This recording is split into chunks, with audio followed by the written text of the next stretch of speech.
4 मुख्य गोष्टींवर फोकस असणार आहे. एक म्हणजे ऑफकोर्स मी अजेंडा सांगतो पहिल्या आणि मग 1.5 तासामध्ये तो पूर्ण करू आपण. सो पहिल्यांदा सगळ्यात महत्वाची गोष्ट म्हणजे सोर्सेस बघायचे ना आपल्याला, कुठल्या कशातून काय काय डेटा करायचा. आणि कालच्या सेशन मध्ये जसं आता मी मागचे रेफरन्स देणार नाही कारण बहुतांश पब्लिक इकडे ऑनलाईनचे नवीन आहे. बेसिक काय काय वाचणं आवश्यक आहे प्रत्येक गोष्टीसाठी ते सोर्सेस, प्रत्येक विषयाचे एकूण 6 विषय. दुसरी गोष्ट ते म्हणजे ते प्रत्येक विषयाचे इम्पॉर्टंट टॉपिक्स. मी फक्त अजेंडा सांगतो काय काय करायचं आपल्याला ते. हे 2 गोष्टी अति महत्वाच्या आहेत बरं का. म्हणजे याच्यासाठी सेशन घेतोय असं समजा तुम्ही. म्हणजे याच्याहून सांगितलेल्या दुसऱ्या गोष्टी ह्या जरा 2 नंबरला येतात. त्या दोन्ही गोष्टी नंबर 1 ला आहेत की काय वाचायचं हे इम्पॉर्टंट टॉपिक्स, कशातून वाचायचं हे सोर्सेस आहेत. चला. आणि तिसरी गोष्ट येते मग की जरा याच्यासाठीचा कसा प्लॅन असला पाहिजे. हे कळलं सगळं कुठून वाचायचं आणि काय वाचायचंय, तर जरा मग प्लॅन करून सांगायला पाहिजेत. आणि चौथी गोष्ट की एक बेसिकली ह्या सगळ्या गोष्टी का आवश्यक असतात त्याच्यासाठी एक अर्धा मिनिट त्याच्यावर देईल. हे महत्वाचं आहे बरं का. So the agenda of the session is this only. त्या 3 गोष्टी आपल्याला करायच्या. बेसिक सोर्सेस कुठले असणं आवश्यक आहे, दुसरी गोष्ट ते त्या सोर्सेस मधले इम्पॉर्टंट टॉपिक काय काय असणं आवश्यक आहे, आणि तिसरी गोष्ट की त्याचा प्लॅन बेसिक काय असला पाहिजे तो मी माझ्या एंडनी सांगेन. ऑफकोर्स विद्यार्थ्यांच्या मनांचा विचार करूनच केलेला प्लॅन आहे, तो तुमचा वेगळा पण असू शकतो. सो अगेन वेळ फार न घालवता मुख्य पहिली गोष्ट की जे आता पुन्हा कालच्या सेशन मध्ये काही जणांना रिपीट होईल ह्या गोष्टी की मी तुम्हाला 5 कॉलम स्टोरी प्रकार काल सांगितला होता की अभ्यास करताना सुरुवातच करायची बरं का. कोरा पेन पान आणि पेन घेऊन बसायचं आणि त्याच्यावर मुख्य पहिली गोष्ट मांडायची ते म्हणजे से बेसिक तुमचे पहिल्या कॉलम मध्ये असणाऱ्या से subjects.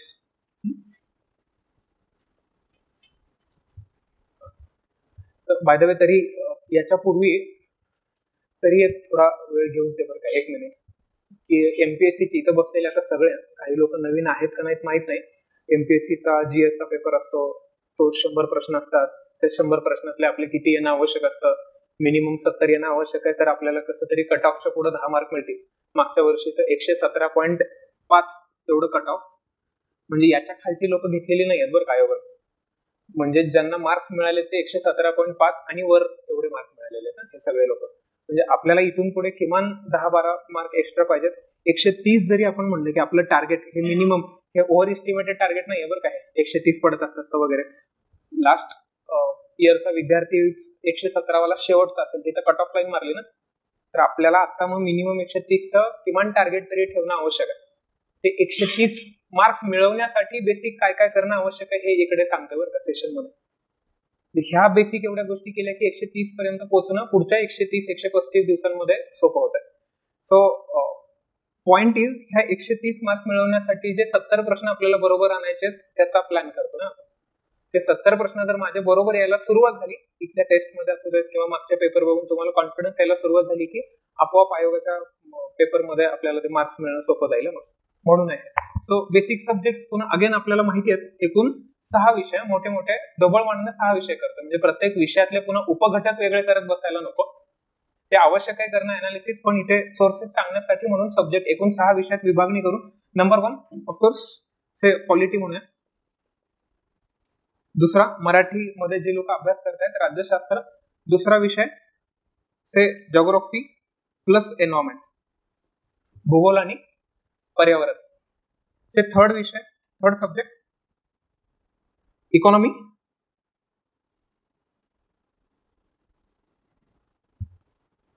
Fourth what science. Fourth science and fifth history. Sixth is 6वा इथं लिहितो. Sixth is current. These are the basic subjects. Sixth is current. आता ह्या प्रत्येक विषयावर आयोगानं मागच्या साधारण आता 8-9-10 वर्षाचं अनालिसिस जेव्हा आपण करतो तेव्हा लक्षात येईल की ऍव्हरेज आता पॅटर्न ठरलेलाच आहे. मागच्या 3 वर्षी 22, 23 आणि 24, आता 1 डिसेंबर 2024 झाली परीक्षा, ह्या 3 वर्षामध्ये तर कंपोजिशन इज 15-15-15, 20-20, 15 असं ऍव्हरेज मागच्या 10 वर्षामध्ये कंपोजिशन हेच आहे. करंटचे 15 पेक्षा कमी नाही जास्त नाही. पॉलिटीचे 15 पेक्षा कमी नाही, जास्त नाही. जॉग्राफीचे 15 प्लस एन्व्हायरमेंटचे 5, 20 क्वेश्चन्स. इकॉनॉमीचे again 15. Science 12 plus 4 plus 4 12. Biology 4, chemistry 4, physics आणि हिस्ट्रीचे अगेन 15. आता याचाही उपघटकानुसार बायफर्गेशन होणार. हिस्ट्रीतले एन्शियंट साठी किती, मिडिवल साठी किती, साधारण 3 प्रश्न येतात. एन्शियंट 3, मिडिवल 3 आणि मॉडर्न. त्या मॉडर्न मध्ये पण पुन्हा त्यातले महाराष्ट्रावर किती प्रश्न विचारलेत. महाराष्ट्राचा इतिहास हा भारताचाच इतिहास आहे, पण महाराष्ट्र स्पेसिफिक काही प्रश्न विचारलेत का, समाज सुधारकांवर काही प्रश्न विचारलेत का, आणि ते समाज सुधारक पुन्हा महाराष्ट्रातले समाज सुधारक भारताचे पण आहेत, पण अभ्यास करताना की यांचा जास्त यांच्यावर फोकस करायला पाहिजे. असं आहे हे इतिहासात. प्रणव सतत ब्लिंक होते, ते रेकॉर्ड ब्लिंक मध्ये होत नाही, ब्लिंक ते नीट होतं. ठीक आहे. सो हे हिस्ट्रीचं. सो उपघटकानुसार बायफर्गेशन आपण बघूया, ते सोर्सेस बघताना लक्षात येईल. पण हे डबल मानाने हे मोठ्या बायफर्गेशन मागच्या 3 वर्षामध्ये तर हेच आहे. मागच्या 10 वर्षामध्ये कधी पॉलिटिक्सचे ते 14 असतील तर एखाद्या वर्षी 16 आहे, म्हणजे ऍव्हरेज 15 येणार असं ते. सायन्स असं कधी झालेलं नाही, 15 प्रश्न आले सगळे. त्याच्यामुळे आपला फेवरेट सब्जेक्टला आयोगाने कायम जास्त वेटेज दिलेलं आहे. म्हणजे जे आपल्याला कायम शाळेमध्ये अवघड गेलं, कॉलेजमध्ये अवघड गेलं म्हणून एमपीसी लावलो. एमपीसीने सगळ्यात जास्त वेटेज सायन्सला दिलं, तर आपल्याला हे करणं आवश्यक आहे. सो सब्जेक्ट पहिला कॉलम हा झाला.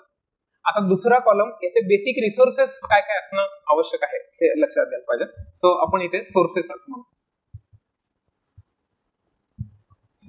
बेसिक सोर्सेस काय काय असणं आवश्यक आहे. मी काही गोष्टी इकडे लिहिन आणि एक विषय घेऊया आपण.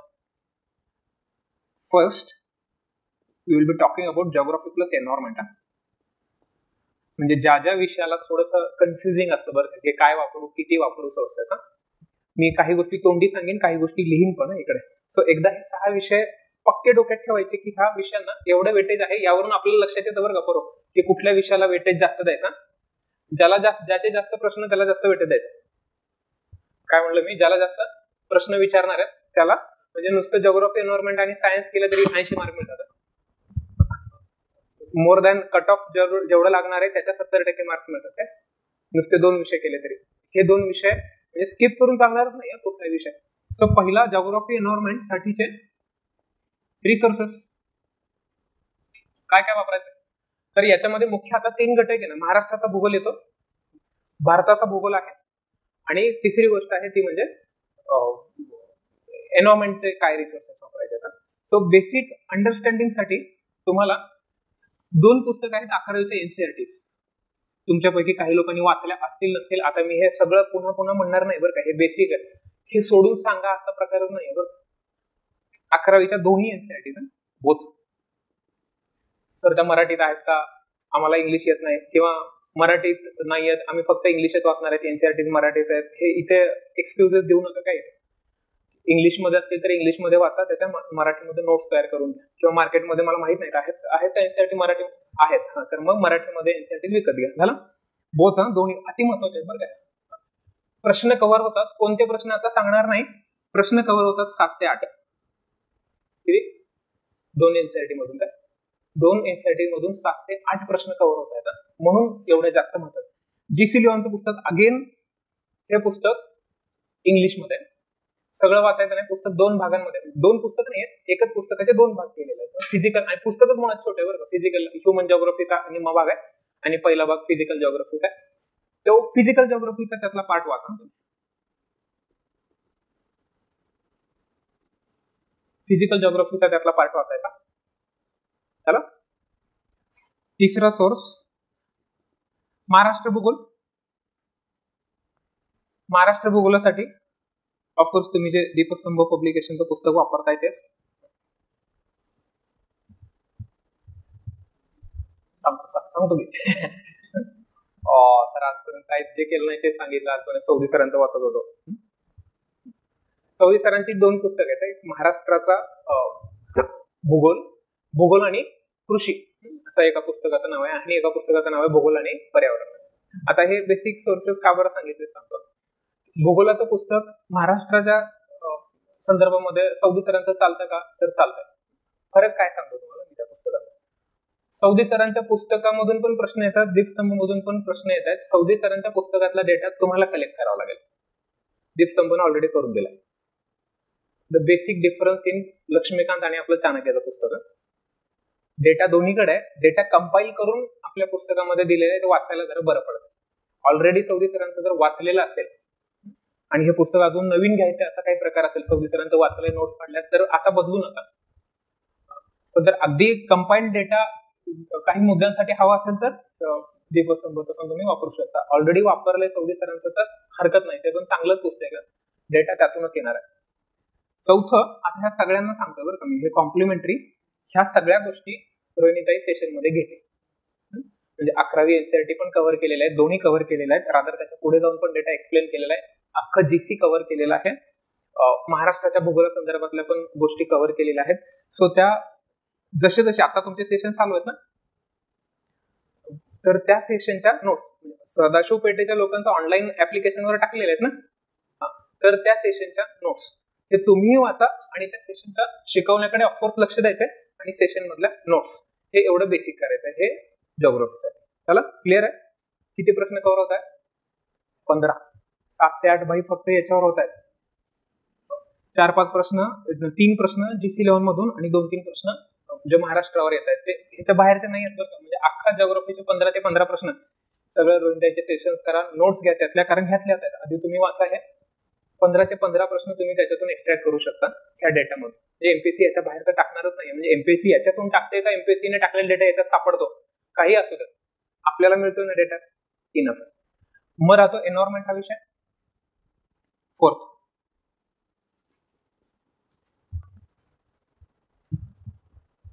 दीपस्तंभ इंग्लिश मध्ये नाहीये.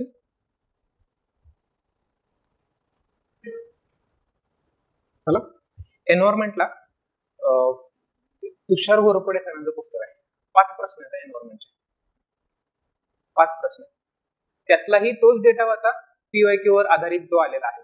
1-2-3 प्रश्न त्याच्यावरून कव्हर होणार आहेत. आणि एन्व्हायरमेंटचे 4 ते 5 प्रश्न हे ह्या 20 एकूण 20 प्रश्न आहेत जिओग्राफी आणि एन्व्हायरमेंटचे. किती प्रश्न आपल्याला येणं अपेक्षित आहे? 100%, 20 पैकी 20. कारण ह्याच्या बाहेर जाणारच नाही. कधीचाही पेपर काढा तुम्ही, कधीचाही जिओग्राफीचा पेपर काढा तुम्ही, सगळे प्रश्न तुम्हाला मिळतील पुस्तकातून. आयदर एनसीईआरटीतून मिळतील, जीसी मधून मिळतील, याच्यातून आणि एन्व्हायरमेंट. अगदी कन्सेप्च्युअल काही असेल ना तर त्याच्या सेशन मधून ते कव्हर होणारच आहे बरं. म्हणजे नीट मॉन्सून क्लायमेटॉलॉजी जर तुम्ही नीट सेशन्स, आता ऑलरेडी 3-4 सेशन झालेले आहेत, मधल्या काळामध्ये सेशन्स होतील, पण काळजीपूर्वक त्याच्याही नोट्स काढून ठेवायच्या.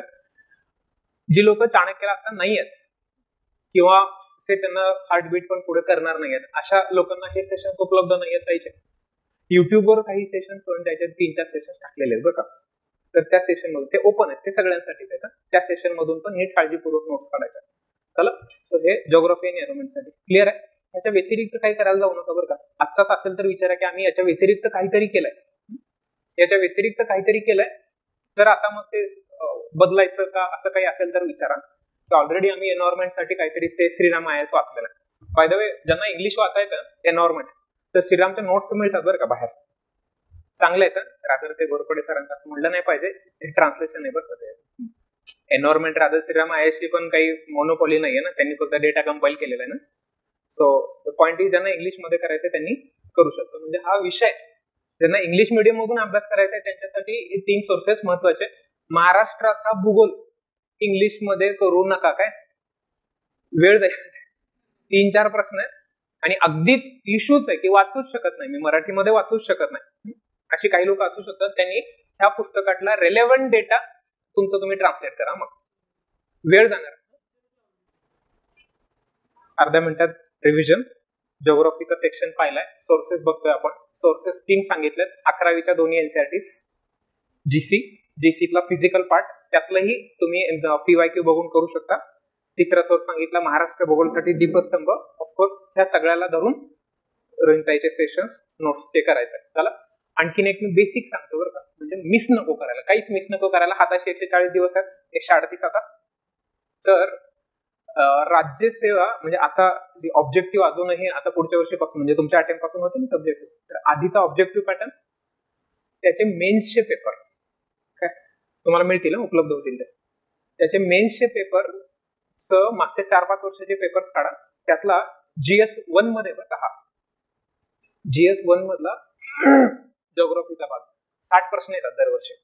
60 प्रश्न भूगोलावर, 60 प्रश्न इतिहासावर आणि 30 प्रश्न ऍग्रिकल्चरचे. असे 150 प्रश्न एमसीक्यू ऑब्जेक्टिव्ह पॅटर्न मध्ये विचारायचे. आता बंद झालाय, आता शेवटची मेन्स होणार आहे बरं का येत्या ह्या मंथ एंडला 27, 28, 29 शनिवार, रविवार, सोमवार. तर मागच्या 4-5 वर्षाचा तो जिओग्राफीचा सेक्शन आहे ना 60 प्रश्नांचा, भारताच्या भूगोलाचे तिथून प्रश्न एक्स्ट्रा करायचे. म्हणजे काही लोकांनी अभ्यास केलेला असेल, मागची प्रिलिम्स मेन्सला होता का मागे ते विषय होतो. तर तुला लक्षात असेल बरं का की भारताच्या भूगोलाचे प्रश्न तिथून काढायचे बरं का. आपण काय करायचे परत एकदा सांगतो. प्रिव्हियस इयर क्वेश्चन कोणते, राज्यसेवा मेन्स जुनियर, म्हणजे आता नवीनचे तर पेपर नाहीच आहेत, म्हणजे राज्यसेवा मेन्सचे मागचे पेपर एक 4-5 वर्षाचे पेपर काढा, म्हणजे साधारण 300 प्रश्न मिळतील. 60-60 प्रश्न येतात. महाराष्ट्राच्या भूगोलावर जास्त एम्फोसिस आहे, पण भारताच्या भूगोलाचे तिथून प्रश्न येणार. सो तोही एक रिसोर्स तिथे जरा लिहून ठेवा. क्लॅरिटीने कळलंय सगळं. सो भूगोलाचं. Next is history.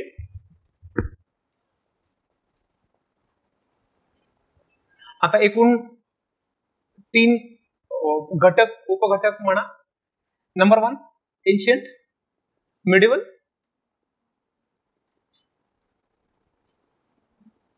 प्राचीन, मध्ययुगीन आणि मॉडर्न. आता मॉडर्न मध्ये पण समाज सुधारक आणि सगळा महाराष्ट्राचा, भारताचा इतिहास सगळंच येणार. सो इंग्लिश मराठी दोन्ही सांगतो. वन शॉट सोल्युशन समाधान माधव सरांचं पुस्तक वापरा, किंवा ऑलरेडी आता गाठाळ सरांचं पुस्तक बहुतांश वेळा वाचलेलं आहे, तर दोन्ही चालेल बरं का. हे आयदर दोन्ही वाचू नका, आयदर गाठाळ सर किंवा समाधान महाजन.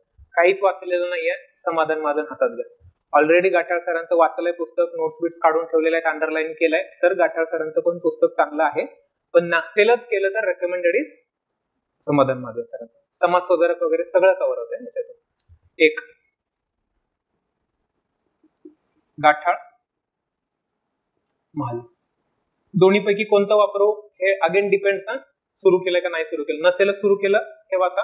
ऑलरेडी गाठाळ सरांचं वाचायला, कारण बहुधा तुम्हाला तेच मिळालंय ना इथे. तर त्या पुस्तकातून दोन्ही कव्हर होतात त्याच्यातून.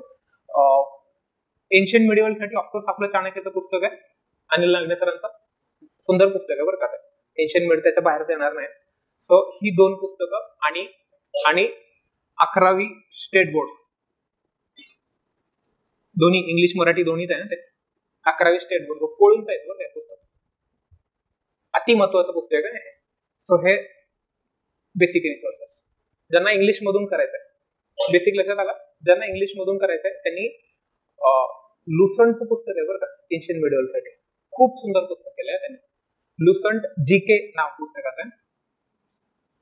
लुसंट जीके, लुसंट जनरल सायन्सचं एक पुस्तक आहे आणि जीके जनरल नॉलेजचं एक पुस्तक आहे. तुम्हाला बहुधा किट मध्ये दिलंय ते. सो ज्यांच्याकडे नसेल त्यांनी ऑनलाईन मागून तुम्हाला फ्लिपकार्ट, अमेझॉन वरून मिळेल ते. सो लुसंट जीके तून एन्शियंट मिडिवलचा पाठ करा. मॉडर्नचा पण भाग त्याच्यातून केला तरी हरकत नाहीये. म्हणजे एंटायर हिस्ट्री. फक्त तुम्हाला वेगळं कुठं काय करायचंय, 11वी स्टेट बोर्ड करायचं. जे इंग्लिश मध्ये करताय त्यांना सांगतं, entire Lucent GK and 11th state board. हे इंग्लिश मध्ये तुम्हाला मिळू शकेल, पीडीएफ मिळू शकेल, किंवा मार्केटमध्ये पुस्तकं उपलब्ध पण आहेत बरं का. सो हे बेसिक. त्याच्या व्यतिरिक्त काही करायची आवश्यकता नाही. Done. Next, your favourite what? Science रे. आधी सोर्सेस सांगतो, मग आपण त्यातला डेटा बघू काय काय वापरायचा हे काढू. 11वी स्टेट बोर्डाचं पुस्तक नवीन करा, जुनं करा. जुनं केलं तर रेकमेंडेड. स्पेक्ट्रम, हो ना, मी ते सांगतोय. स्पेक्ट्रम खूप मोठं पुस्तक आहे रे, खूप मोठं पुस्तक आहे स्पेक्ट्रम. असू द्या. स्पेक्ट्रम बऱ्यापैकी मोठं पुस्तक आहे. स्पेक्ट्रमचा सगळा डेटा लुसंटने एक्स्ट्रॅक्ट केलेला आहे, समरी फॉर्म मध्ये दिलेला आहे. म्हणजे स्पेक्ट्रम वाचायला गेला तर सगळा आवाका लक्षात येईल. प्रिलिम साठी लुसंट मध्ये त्याच्या नोट्स काढून दिलेल्या, किंवा स्पेक्ट्रम मध्ये प्रत्येक चॅप्टर नंतर समरी चार्ट दिले बघा करून. ते नुसते चार्टची एक पीडीएफ तयार करा. लास्ट इयर मी हे कोणीतरी केली पण होती, विद्यार्थ्यांनी बाहेर सर्क्युलेट पण केली होती बरं का. काय करायचंय, स्पेक्ट्रमच्या शेवटी चार्ट दिलेले आहेत, म्हणजे पुस्तकाच्या शेवटी पण आणि प्रत्येक चॅप्टरच्या नंतर पण समरी केलेली आहे. नंतरची पुस्तकाच्या चॅप्टरच्या नंतरची समरी वाचायची आणि पुस्तकाच्या शेवटाकडे त्यांनी अख्ख्या पुस्तकाची समरी चार्ट फॉर्म मध्ये दिलेली आहे. तर ते पण करायचं. पण मला नाही वाटत बरं ते लुसंट केल्यावर पुन्हा आवश्यकता आहे. ते पण ऑलरेडी केलं असेल तर मग त्याच्यातून स्पेक्ट्रम मधून ते करा. तर आर एस शर्मा, बिपिन, आपल्याला पीएचडी नाही करायचे बरं का, आपल्याला प्रिलिम्स काढायचे, YKPS नको करू, नको, नाही करायचं.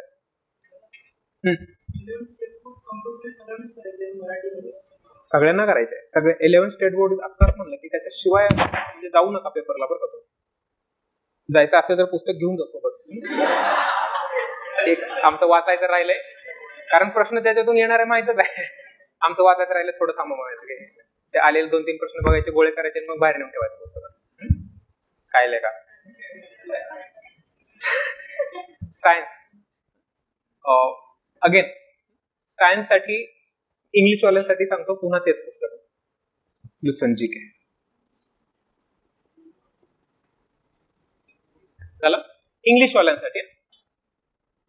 प्लस तुम्हाला 8वी, 9वी, 10वी ची स्टेट बोर्डाची पुस्तकं. आता हे 5 स्टार इम्पॉर्टंट बरं का, बरोबर, मिनिमम, हे मिनिमम एवढं करायचं आहे 8वी, 9वी, 10वी.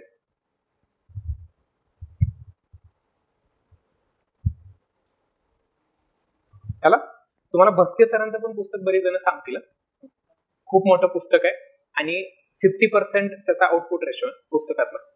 म्हणजे तुम्ही आता नुकताच पास झालेल्या लोकांना विचारा, मी अनालिसिस करून सांगतो, पुस्तक वाईट नाही, पण आपल्याला इनपुट आउटपुट पण बघावं लागेल ना. लुसंट मधला सायन्सचा डेटा जेवढा आहे त्याच्या कमीत कमी 10 डेटा तिकडे आहे, आणि लुसंट मधून बहुतांश प्रश्न कव्हर होतात, बहुतांश. म्हणजे आता ज्यांना लुसंट इंग्लिश मध्ये नाही वाचायचं त्यांनी काय करायचंय, मी सांगतो की ज्यांना इंग्लिश वाचायचंय त्यांनी लुसंट वाचायचं का, लुसंट जीके बरं का, लुसंट सायन्स नाही, जीके. लुसंट सायन्स, नुसतं सायन्सचं पण लुसंटचं पुस्तक आहे, ते केलं की तुम्ही डॉक्टरच होता बरं का, ते करू नका. लुसंट जीके मधला फिजिक्स, केमिस्ट्री, बायोलॉजीचा पाठ करायचा. केमिस्ट्री आधी सुरू होत आहे, मग बायोलॉजी, फिजिक्सचा पाठ करायचा तो, आणि त्यातलं सगळं त्यातलं स्किप नका करू काय, म्हणजे नंतर आपण टॉपिक सांगणार काय काय करायचं ते. किंवा 8वी, 9वी, 10वी म्हणजे दोन्हीपैकी काय करायचंय, तर रेकमेंडेड जरा हे करा, पण आम्हाला दोन्ही करायचं तर हरकत नाही बरं का. वेळ असेल तुमच्याकडे, अभ्यासाचा तुमचा क्वालिटेटिव्ह क्वांटिटेटिव्ह अभ्यास पण खूप आहे रोजचा, तर हे दोन्ही करा. दोनातला एक काहीतरी सांगा, आणि आम्हाला होईल असं सांगा तर 8वी, 9वी, 10वीच्या स्टेट बोर्डाची 3 वर्षाची पुस्तकं हे. प्लस आपला आदित्य तुमचं सायन्सचे सेशन देणार आहे, आदित्य पोळ 31 रँक आता आलेला, आदित्य देणार आहे नोट्स, प्रिसाइज नोट्स आहेत बरं का त्याच्यात. त्या नोट्स मधून ते देणार आहे आता तो, म्हणजे जे ऑनलाईनचे विद्यार्थी आहेत, हार्डवेटला नसणार आहेत किंवा आपला प्रिलिम्सचा कोर्स करणार नाही, त्यांना आपण बाहेर टाकूया त्या नोट्स टेलिग्रामवर कुठेतरी. हिस्ट्री मेन्सचे PYQ अगेन हे सगळं झाल्यानंतर सांगतो की जिओग्राफीला जसं तुम्हाला मी PYQ बघायला सांगितलं, ते कशासाठी सांगितले होते, भारताच्या भूगोलासाठी सांगितले बरं का. ओव्हरऑल सगळंच परत एकदा PYQ पण करा, पण तसं हिस्ट्रीचे PYQ केले तर त्याच्यातून समाज सुधारक बऱ्यापैकी कव्हर होतात बरं का त्याच्यातून, पण हिस्ट्रीचे पण मग तिथे लिहून ठेवतो, तर अंजलीने आठवण करून दिली. हिस्ट्रीचे मेन्सचे PYQ, मेन्सचे सांगतो बरं का, आपल्याला प्रिलिम्स कडे यायचंच आहे, मेन्सचे PYQ पण जरा बघायचे.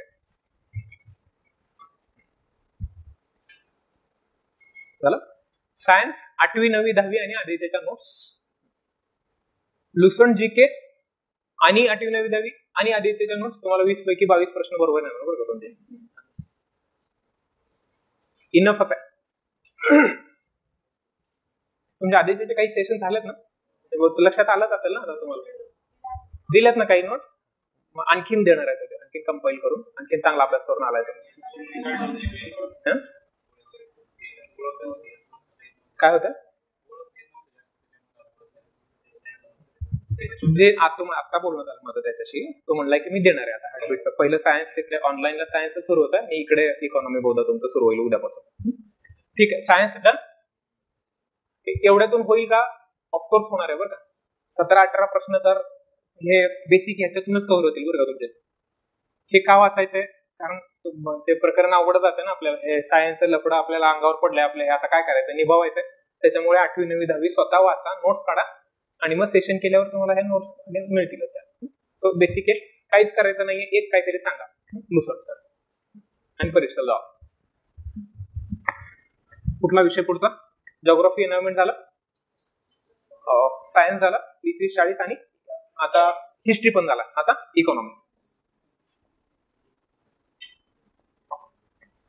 तब्बल एक सोर्स आहे बरं का इकॉनॉमीचा,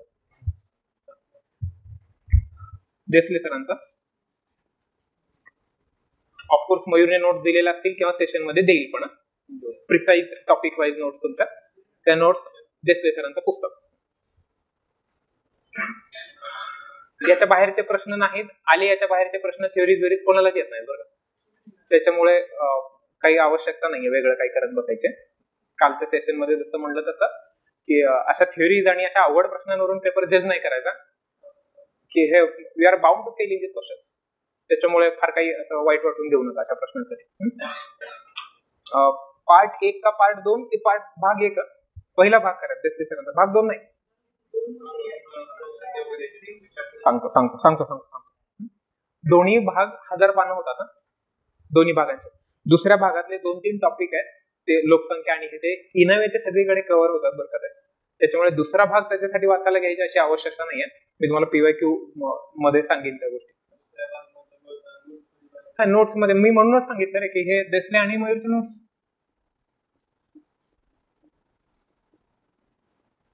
या नोट्स मी बाहेरही टाका. जिथे जिथे मी नोट्स लिहितोय ना की जे फक्त सेशन्स करायला आलेत आणि तुम्ही आमचा चाणक्यचा हार्टबीटचा कोर्स जर करणार नसाल तरी आम्ही तुम्हाला नोट्स देऊया.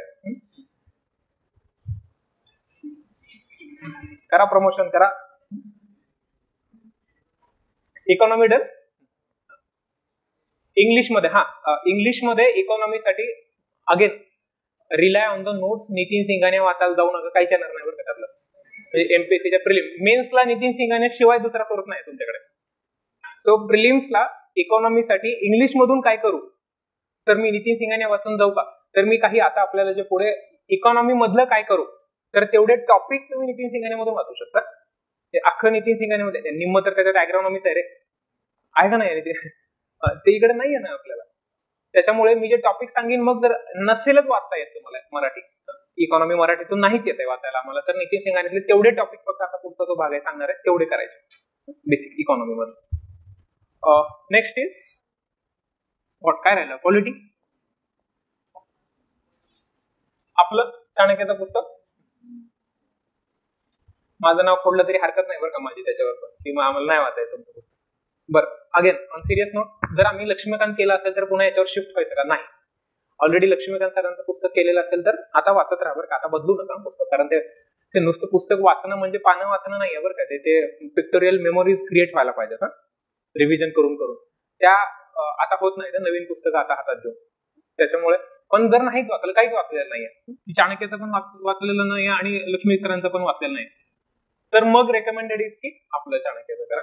कारण पुन्हा तेच आहे, डेटा कंपाईल लक्ष्मी सरांच्या पुस्तकामध्ये नाहीये, कंपाईल केलेला डेटा आपल्या पुस्तकामध्ये, म्हणून आपलं पुस्तक रेकमेंडेड. पण ऑलरेडी लक्ष्मी सरांचं केलंय तर करा. पुन्हा पुन्हा पुन्हा पुन्हा सांगतो, डेटा कंपायलेशनचा अर्थ असतो की पुस्तक 800 पानाचं आहे रे, तेवढी आवश्यक नाहीये ना. डेटा कंपाईल करून किती कंपाईल करून पाहिजे, 300 पानामध्ये कव्हर होत आहे आणि पुढचं 388व्या पानाला पॉलिटी आणि पंचायत संपते. वरचे 88 पानं ही पंचायत जे करायचं नाही विचारतच नाहीत ना प्रश्न. पंचायत राजचा 3 वर्षापूर्वी एक प्रश्न विचारला होता, तो कॅन्सल केला होता आयोगाने. मग कशाला करायचं, नाही करायचं. सो यातला डेटा 300 पानाचा आहे, त्याचा नोट्स आपल्या 60-70 पानाच्या होतात. म्हणजे तो 300 पानाचा कंपाइल्ड डेटा असा होतो, तेवढं लक्ष्मी सरांच्या पुस्तकातून नाही होणार आहे. सो द पॉइंट इज की आपलं पुस्तक is again recommended. Of course session मध्ये होणाऱ्या गोष्टी दिलेल्या प्रिसाइज नोट्स आणि सॉल्व्ह केलेले MCQs बेसिक आहे, एवढंच आहे. याच्या व्यतिरिक्त काहीच करायची आवश्यकता नाही. पुन्हा मागच्या वर्षी ऑक्टोबर-नोव्हेंबर मध्ये मी जो व्हिडिओ करून टाकला होता युट्यूबवर, पुन्हा मला ते आवडत नाही बरं का परत वर सांगायला, माझा व्हिडिओ जाऊन बघा. ते 12 तासाचा एक आणि 8 तासाचा एक व्हिडिओ तयार करून ठेवलेला आहे. दोन्ही नाही वाचलं तर चालतंय का, तर चालतंय बरं पुन्हा. म्हणजे आम्हाला नाही वाचायचे, दोन्ही पुस्तकं वाचायचे नाही, तर तेवढा किमान व्हिडिओ तरी बघा. ते 20 तास 12 तासाचा एक आणि 8 तासाचा एक व्हिडिओ टाकलेला आहे. नोट्स काढा बरं का त्यातल्या, म्हणजे पुन्हा नाही याच्या व्हिडिओच्या नोट्स पण द्या.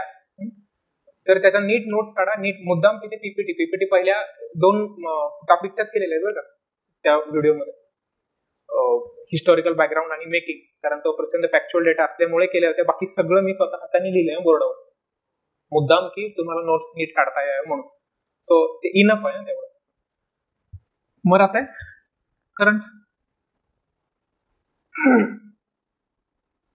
करंटचे मार्केटमधले सगळे रिसोर्सेस हे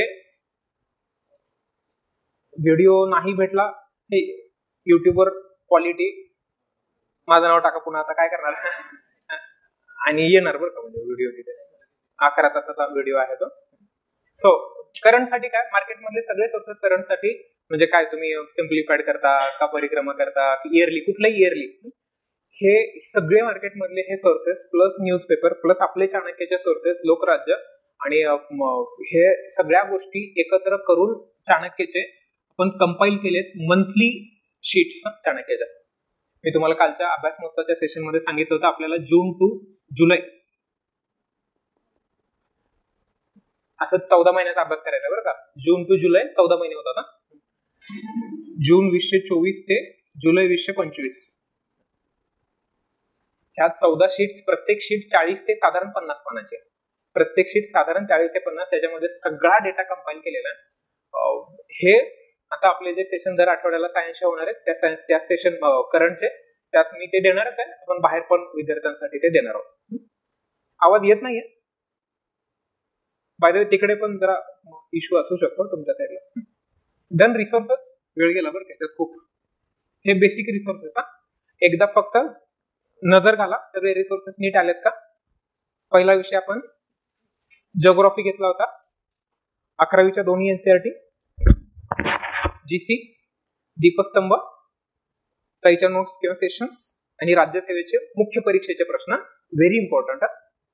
एनव्हायरमेंटसाठी घोरपडे सर किंवा श्रीराम आयरच्या नोट्स असू देत, किंवा युपीएससी करणारी लोक ज्यांनी केली असेल पण आता एमपीएससी द्यायची शिफ्ट झालं त्यांनी पीएमएफ वाचलेलं असेल बरं का. एवढं मोठं पुस्तक आहे ते पीएमएफचं, पण त्यातलाही रेलेव्हंट डेटा काढावा लागेल. इकडे मी सांगतो कोणता डेटा करायचा आहे तो.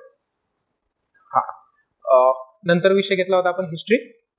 हिस्ट्रीमध्ये एन्शियंट मिडिवलसाठी आपलं चाणक्यचं आणि ललाचं, समाधान महाजन किंवा गाठाळ, ज्यांनी दोन्ही वाचलेलं नाहीये त्यांनी समाधान महाजन घ्या. ऑलरेडी गाठाळ वाचला असेल तेही चांगलं पुस्तक आहे. त्याच्यातून तुमचे समस्या वगैरे कव्हर होतात. आणि 11वीचं स्टेट बोर्डाचं ऍडिशनली मागचे प्रश्न राज्यसेवा मुख्यचे, काय राज्यसेवा मुख्यचे मागच्या 10 वर्षाचे केले तरी हरकत नाही, पण 4 वर्ष तरी मिनिमम कराच. पहिलाच सेक्शन असतो हिस्ट्रीचा बरं का. 1 ते 60 हिस्ट्री, 61 ते 120 जिओग्राफी आणि पुढे 30 प्रश्न ऍग्रिकल्चरचे. त्यातले हिस्ट्री, जिओग्राफी, ऍग्रिकल्चर करायची आवश्यकता नाही. कुठला आहे पुढचा विषय, सायन्ससाठी 8वी 9वी 10वी आणि किंवा लुसंट आणि आदित्यच्या नोट्स. चला, नंतर इकॉनॉमी, देसले सर आणि मयूरच्या नोट्स. पॉलिटी, चाणक्यचं किंवा लक्ष्मीकांत सरांचं, काहीच वाचलेलं नाहीये आपलं चाणक्यचं वाचा. लक्ष्मीकांत सरांचं ऑलरेडी वाचत असाल तर, कोळंबे सरांचं ऑलरेडी पुस्तक वाचतोय तर काय करू, बदलू का, बदला आता. पुस्तक वाईट नाही, सफिशियंट नाहीये बरं का. पुस्तक चांगलंच आहे पण डेटा सफिशियंट नाही, हे परत सांगतोय मी. वेळ आहे आणखीन, तुम्ही शिफ्ट होऊ शकता कोळंबे सरांच्या पुस्तकावरून आपल्या पुस्तकावर.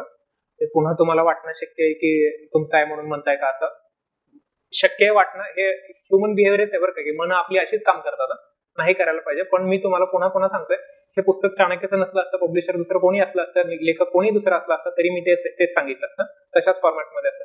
बाकी पुस्तकांची नावं सांगितलीच आहेत ना. सो मग राहिला विषय करंटचा. करंटमध्ये आपण शीट ह्या ऑलरेडी तयार केलेल्या आहेत, त्या देणार आहे मी. त्याच्या व्यतिरिक्त खरं सांगतो बरं का, काहीच करू नका. हे रिसोर्सेस, मग त्या 6 कॉलम मधला पहिला कॉलम होता की विषय कोणते कोणते ते झालं. दुसरा कॉलम केला होता आपण सोर्सेस कोणते कोणते. आता त्याचा तिसरा कॉलम येतो. तिसरा कॉलम नोट्सचा येतो. म्हणजे तुम्ही जर कॉलम सगळे केले, इकडे विषय आला, सोर्सेस आले, तिसरा कॉलम येतो नोट्स. चौथा कॉलम आहे त्या नोट्सची रिव्हिजन. 5वा कॉलम आहे प्रिव्हियस इयर क्वेश्चन्स. आणि 6वा कॉलम येतो, दिस इज 6th कॉलम, इकडे दिसत नाही म्हणून इथे लिहितोय, 6th column is practice questions. 1000 per subject.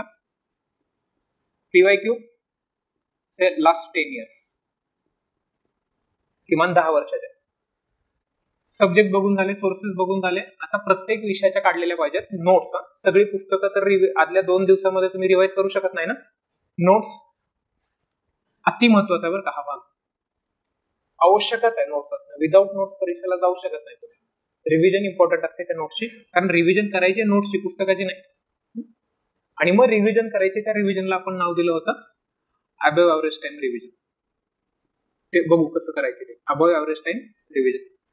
जेवढा वेळ मिळालेला आहे त्याच्यापेक्षा किमान 10 वेळेस रिव्हिजन करायचं माझ्या प्लॅन मध्ये आहे, तर 12 वेळेस झाली पाहिजे.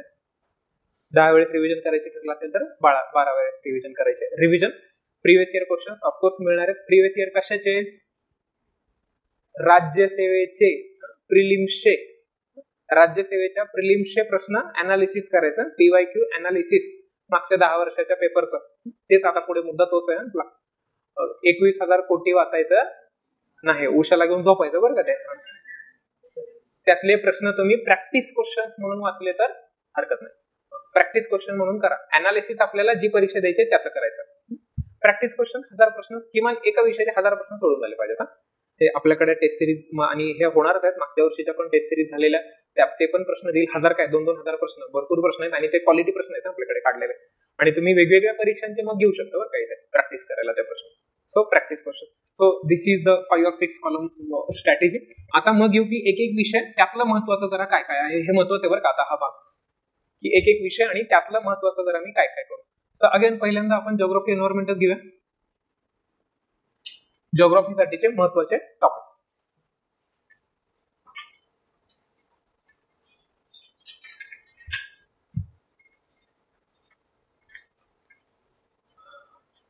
झालं.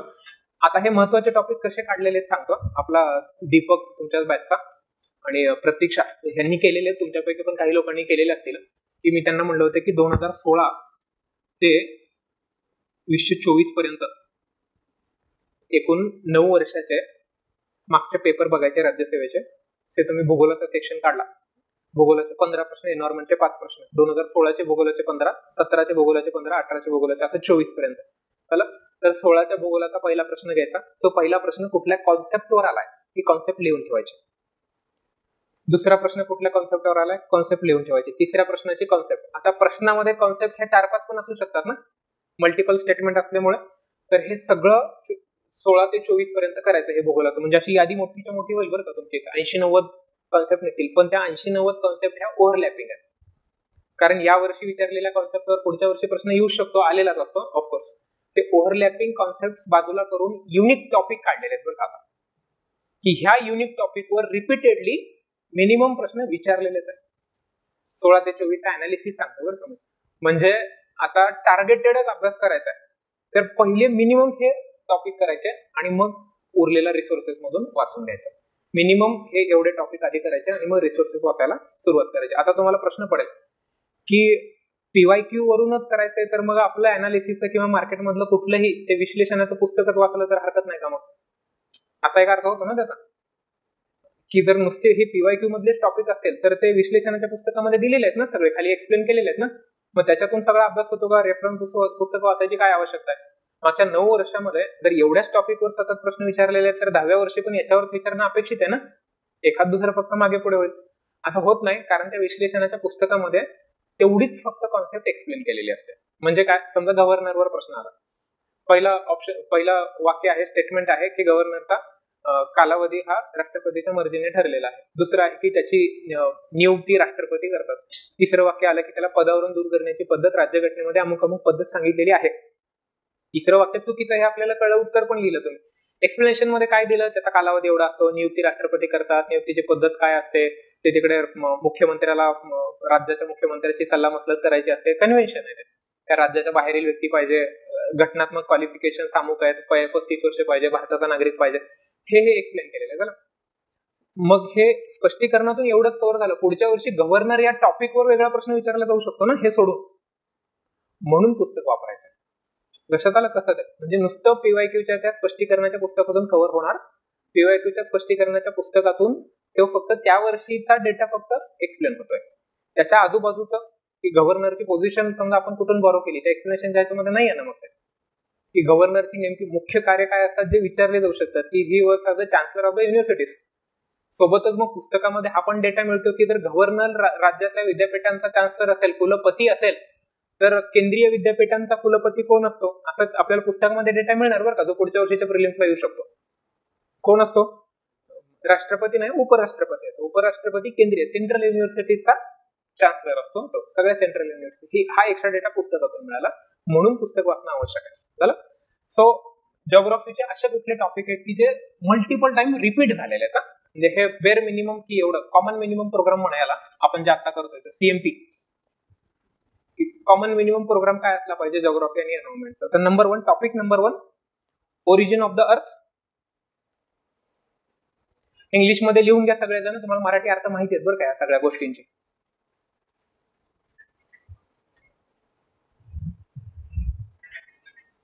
ओरिजिन ऑफ द अर्थ पहिलाच टॉपिक आहे.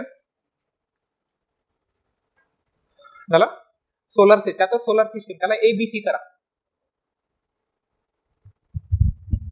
ओरिजिन,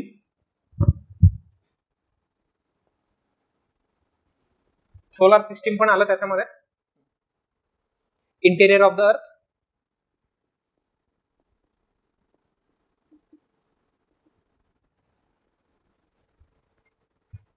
त्याला काय म्हणलं त्याला मराठीमध्ये, अंतर्गत, हा पृथ्वीच्या अंतरंग, हा पृथ्वीच्या अंतरंग.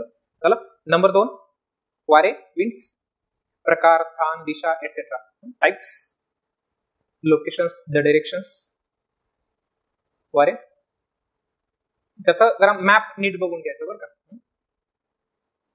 खारे वारे, मतलबी वारे बरं का, मतलई नाही म्हणायचं, मतलबी वारे. गरवारे झालं. हॉट विंड, कोल्ड विंड आहेत ना, इंटरेस्टिंग बरं का त्याच्याबरोबर. चला. त्याचं ओरिजिन कुठे आहे, दिशा कुठल्या आहेत, हे सगळं नीट करून ठेवायचं. चला. रिव्हर्स अँड द वॉटरफॉल्स, नद्या आणि धबधबे. डोंगर रांगा, mountain ranges. Garo, Khasi, Jaintia. South, north, east, waste.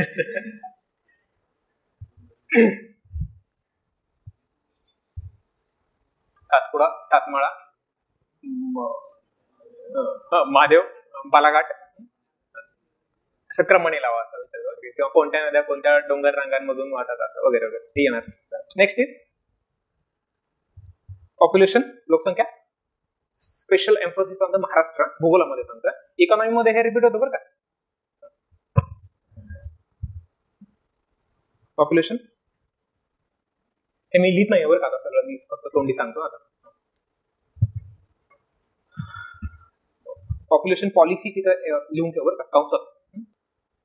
Census and population policy असं करा. जनगणना आणि लोकसंख्या धोरण, त्या लोकसंख्या धोरणाचे उद्दिष्ट वगैरे वगैरे. ते इकॉनॉमी मध्ये पण हा टॉपिक खूप महत्वाचा आहे. चला. एरिया, डोंगरांगाच्या इथे ते टेकड्या, हिल्स आलं बरं का सगळं त्याच्यामध्ये. हिल्स, प्लॅटो हे सगळं आलं. मुख्य आहे पुढचं भूरूपे, लँडफॉर्म्स. लँडफॉर्म्स,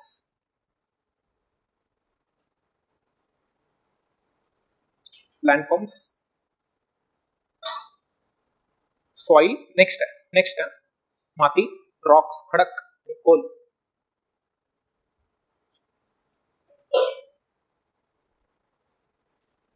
कोळसा, त्याचे प्रकार, locations etcetera. Soil, rocks, coal. झालं. ह्युमन जिओग्राफी, मानवी भूगोल, ते वस्त्या आणि हा प्रकार. दीपस्तंभाच्या पुस्तकातले शेवटचे 4-5 टॉपिक आहेत बरं का. ते 2-3 प्रश्न येतात ना त्याच्यातून. कायम लक्षात ठेवायचं, जर अभ्यास झाला असेल तर पुस्तकाची वाचनाची सुरुवात शेवटाकडून करायची. शेवटच्या चॅप्टर पासून करायचे जेव्हा तुम्ही रिव्हिजन करताल तेव्हा. नंतर कधीतरी सांगेनच आहे का बरं, कारण पहिल्यापासून शेवटाकडे जाताना शेवटचे चॅप्टर कायम आपण सोडून दिलेले असतात. कंटाळा आलेला असतो ना तो. त्याच्यामुळे कायम फंडामेंटल राईट्सच वाचल्या, डीपीएसबी वाचल्या. कॉन्स्टिट्यूशनल, एक्स्ट्रा कॉन्स्टिट्यूशनल बॉडीजकडे असं दुर्लक्ष, वाचलं नाही असं होत नाही पण दुर्लक्ष करतो. वाचतानाच शेवटाकडून सुरुवात करायची रिव्हिजनच्या वेळेस. पहिल्यांदा शेवटाकडे म्हणजे शेवटच्या शब्दापासून उलट वाचत गेलो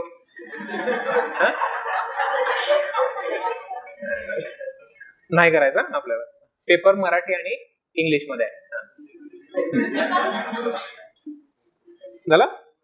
नेक्स्ट काय शेवटचा मुद्दा, ह्युमन जिओग्राफी. ज्यांना आता हा ह्युमन जिओग्राफीचा भाग जीसीलिऑन मधून पण कव्हर होणार बरं का. त्यातले फक्त ते विशिष्ट टॉपिक तुम्हाला शोधावे लागतील इंग्लिशवाले. दीपस्तंभवाल्यांना सोपं आहे, शेवटचे टॉपिक वाचायचे. ते वस्त्या, त्याचे प्रकार असतात बरं का, वेगवेगळ्या प्रकारच्या केलेल्या असतात. सेटलमेंट हो ना. नेक्स्ट इज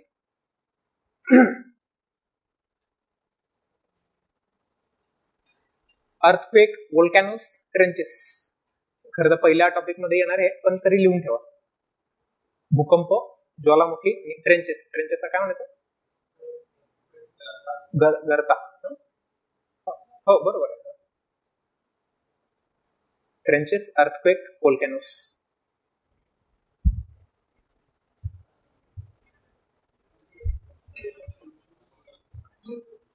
झाला. तो कोळसा हा तिथं मुद्दा लिहिला होता ना तुम्ही, सॉइल, रॉक्स आणि कोळसा. त्या कोळशाचं खनिजांचं वितरण असं पण करा बरं का. Minerals, distribution of the minerals in Maharashtra, किंवा नवीन पॉईंट लिहिला तरी चालतं किंवा तिथे ऍड केला तरी चालतं. महाराष्ट्रातल्या खनिजांचं वितरण, की कुठली खनिज कुठल्या महाराष्ट्राच्या भागामध्ये सापडतात. कोल्हापूरला काय सापडतं? काय सापडतं कोल्हापूरला? बॉक्साईट आणि बॉक्सर्स.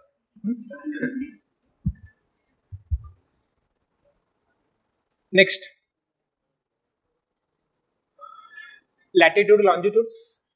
ते आलं ओरिजिन ऑफ द अर्थ मध्ये, पण तरी मुद्दाम रिस्क ऑफ रिपिटेशन तरी लिहून ठेवा. ते अक्षवृत्त, रेखावृत्त मराठीमध्ये. चला, मॅपिंग एक मुद्दा लिहून ठेवा. मॅपिंग मध्ये काय येतं की लँड ऑफ कंट्रीज असू शकतात, किंवा प्रदेश असू शकतो, कुठल्या नदीवर कुठलं शहर वसलेलं आहे, एटसेट्रा. झालं. आणि फिशिंग, मासेमारी. And the most important, monsoon. El Nino, ला निना. झालं. हे बेसिक आहे. इरिगेशनचा एक मुद्दा लिहून ठेवा. मागच्या 2-3 वर्षापासून याच्यावर प्रश्न येत आहेत. का बरं सांगतो तुम्हाला मी, कारण आता राज्यसेवेची परीक्षा कंबाईन झाली आहे ना, ऍग्रिकल्चरची पण पोटी होते त्याच्यात, म्हणून त्यांच्यासाठी पण 2-5 प्रश्न आहेत. 3 प्रश्न मागच्या वर्षीच्या प्रिलिम्स आहेत. कुठून आला ऍग्रिकल्चर? कारण ऍग्रिकल्चरची पण मुलं आहेत, ते पण देत आहेत ना. सिव्हिलचे पण मुलं आहेत, मग सिव्हिलचे प्रश्न येणार का? तर नाही. तर बेसिक याला धरूनच आहे ना, जिओग्राफी, ऍग्रिकल्चर, एन्व्हायरमेंट, तसं म्हणून हे बेसिक आहे. बरं, किती झाले टॉपिक? 10-12. अभ्यास करताना टार्गेट पहिले हे करायचे. अभ्यास करताना पहिले टार्गेट हे करायचे, उर्वरित भाग मग नंतर करून घ्यायचा. लक्षात आलं कसं? ते जिओग्राफी. आता एन्व्हायरमेंट. काय म्हणजे मागच्या 10 वर्षाचे जर पेपर तुम्ही डोळ्यापुढे घेतले तर रिपिटेटिव्ह ह्याच टॉपिकवर प्रश्न आहेत, असा अर्थ झाला. Environment,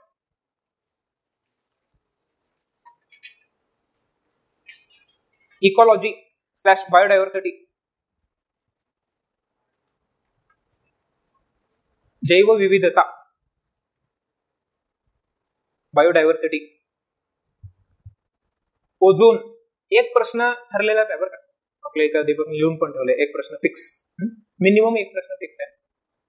ozone, biodiversity, ozone. ओझोनला मराठीत ओझोन.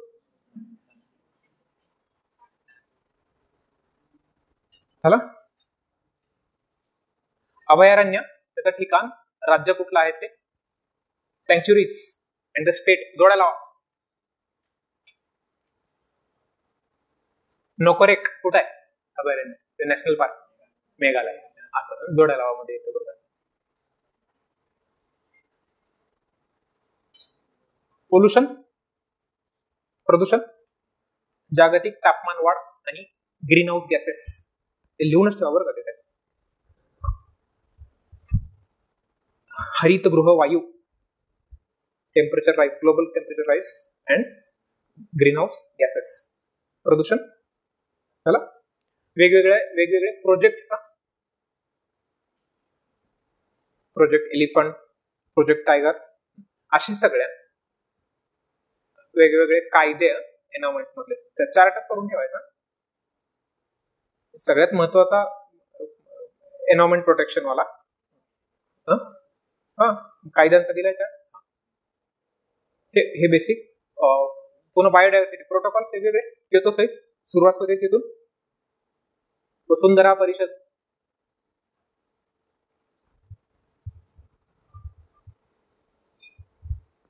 आणि काही विशिष्ट घडलं असेल तर करंटचं, म्हणजे आता COP29 झाली. हायली पॉसिबल COP29 वर प्रश्न येऊ शकतो. की काय झालं त्याच्यामध्ये क्लायमेट फायनान्स आणि वेगवेगळे प्रकार आले ना. आता भारताने पण ते ग्रीन बँक नावाचा प्रकार सुरू केलेला आहे. असे करंट रिलेटेड एखाद दुसरं. तर हे बेसिक एन्व्हायरमेंटचे काय 5-6 टॉपिक झाले. 6 टॉपिक झाले. 5 प्रश्न 6 टॉपिक आहेत. हे रिपीटेड सांगतो बरं का. एन्व्हायरमेंटचे 5 प्रश्न किती टॉपिक झाले? 6 प्रश्न. जिओग्राफीचे 15 प्रश्न टॉपिक किती झाले? 14. पुन्हा सांगतो बरं का, हे रिपीटेटिव्ह आहे. म्हणजे प्रश्न तेच प्रश्न आलटून पालटून विचारले असं नाहीये बरं का. एका जैवविविधता ह्या चॅप्टरवर काही प्रश्न विचारले जाऊ शकतात. म्हणजे हा चॅप्टर जर 10 पानाचा असेल तर त्यातला प्रश्न अमुक एका टॉपिकवर आला तर तेवढंच करायचं परीक्षेला. नीट करून सगळं नीट करून ठेवायचं. हे 15 टॉपिक, 16 टॉपिक आणि हे 6 topic. Geography, environmental fix. Sources माहित झाले आणि टार्गेटेड टॉपिक. प्रिसिजन पाहिजे तिथे अभ्यास करताना. बरोबर. सर्जिकल स्ट्राईक सिव्हिलियन्सवर हमले करायचे म्हणजे बाकी फापट पसारा वाचत बसायचा. नेक्स्ट कुठला टॉपिक? सायन्स. सायन्सच घेतलंय ना दुसरा. सायन्स.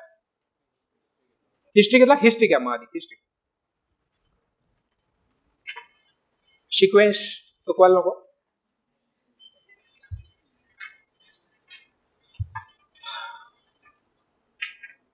खरं तर हिस्ट्रीचं थोडस ते अभ्यास करताना आपण अवघड जात होतं बरं का, की काय कसे टॉपिक काढायचे बाजूला. तरी मध्ययुगीन आणि प्राचीन वाचले तेव्हा ती ठिकाणं, वेगवेगळी घराणे आणि स्थळ हे फोकस करायचे. लोकेशन्स.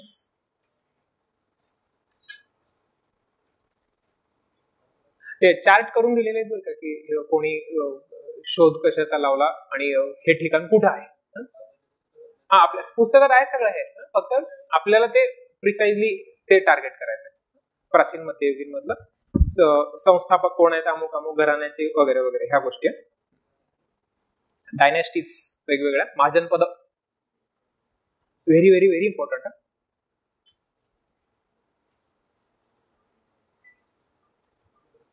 Press, newspapers, education.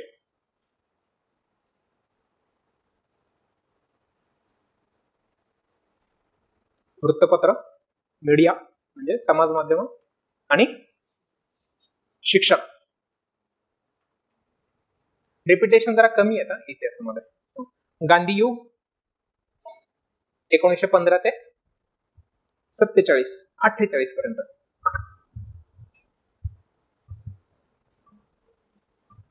झालं. नेक्स्ट वेगवेगळे उठाव.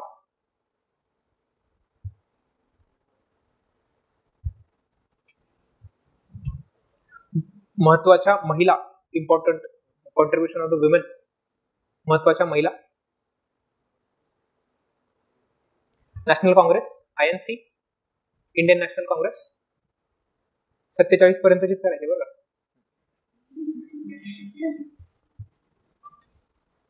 वेगवेगळे कमिशन्स, आयोग. वेगवेगळे कमिशन्स, आयोग.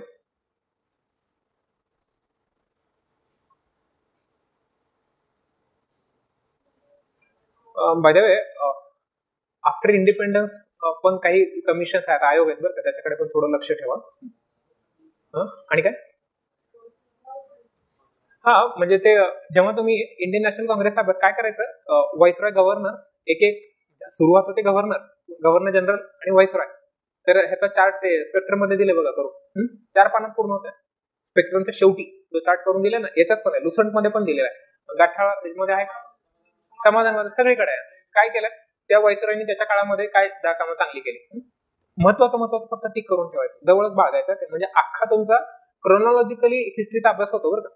1773 पासून म्हणजे वॉर्न हेस्टिंग पासून ते माउंट बॅटन पर्यंत नीट अभ्यास होतो. प्रत्येकाने त्याच्या काळामध्ये हे कमिशन सगळं आलं बरं का त्याच्यामध्ये, झालेले उठाव आणि सो हे बेसिक एवढं. आणि सोशल समाज सुधारक ऑफकोर्स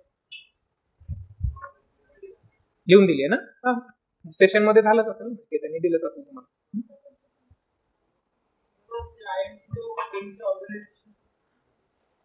संस्था दिले, संस्था आणि लिहिले का वेगवेगळ्या संस्था आणि त्याचे संस्थापक. अभिनव भारत कोणी स्थापन केली? इंडियन नॅशनल काँग्रेसचे अमुक एका काळचे अध्यक्ष कोण होते? दादाभाई नौरोजी किती वेळा अध्यक्ष होते? लय वेळा होते. लय दा होते. हिस्ट्री. नेक्स्ट चला पुढे. झालं, संपलं. काय सायन्स? अरे हो दिलं ना, संस्था आणि त्याचे संस्थापक आलं. हा, हे वेगवेगळे जे रिवॉल्ट्स आहेत ना ते महाराष्ट्र स्पेसिफिक करा. काय उठाव आलं, सगळं आलं, उठावच आहे ना तो पण. बाय द वे असं करायला गेलं तर मग खूप डेटा निघणार बरं का. हे अगदी खोलात जर जायचं, उठाव हा एक टॉपिक आहे वेगळा दिलेला पुस्तकामध्ये बरं का. त्यात सगळे कव्हर केलेले आहेत, महाराष्ट्रासहित भारताचे सहित. सायन्स हे झालंय का ऑनलाईन सोबत आहेत सगळे? पटपट पटपट लिहून घ्या रे. युट्यूबवर जर बघत असाल तर 1.5x करा तुम्ही. इथे समोर बसलेली पूर्ण टाइमपास करतात. नंबर 1 आपण बायोलॉजीचं बघूया पहिले.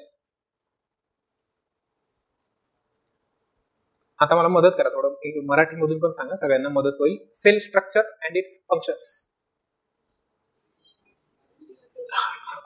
पेशी आणि रचना.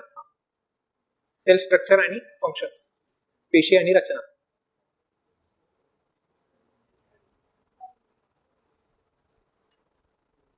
सेकंड, फोटोसिंथेसिस, प्रकाश संश्लेषण.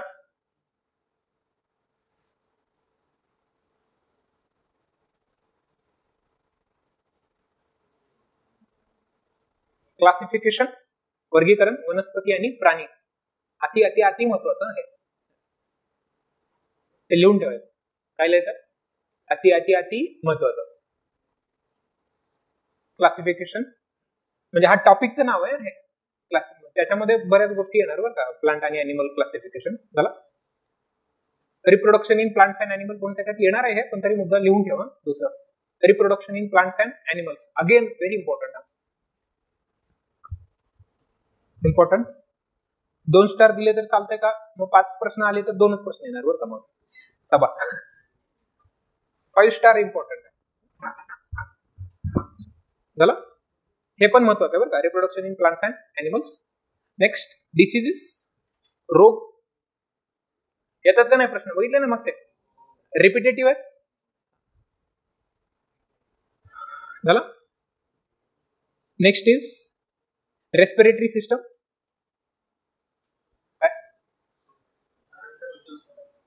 रेस्पिरेटरी सिस्टम, श्वसन संस्था. Respiratory system. Shame on me, मराठीत येत नाही आपल्याला. पहिले shame on me, shame on you all बरं का. तुम्हाला काय लय शाणे नाही, तुम्ही मराठी येत नाही तुम्हाला पण. आता काय सायन्स आपण इंग्लिश, सेमी इंग्लिश वाली लोक आपण सगळी. ठीक आहे. श्वसन संस्था म्हणल्यावर नेमकं कळतं तरी काय आहे बरं का. इंग्लिश मिडियम वाल्यांचं ते पण नाही, म्हणजे त्यांना हे पण माहित नाही की श्वसन संस्था म्हणजे काय असतं ते. कोणत्या बॉडी पार्ट कडे बघायचं श्वसन संस्था म्हणल्यावर?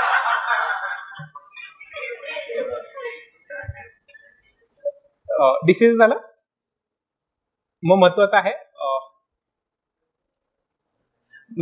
ते ग्लान्स आणि हार्मोन्स सिक्रेशन.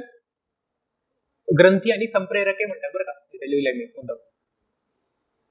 वेगवेगळ्या प्रकारचे ग्लँड्स आणि हार्मोन्स सिक्रेशन, ग्रंथी आणि संप्रेरके.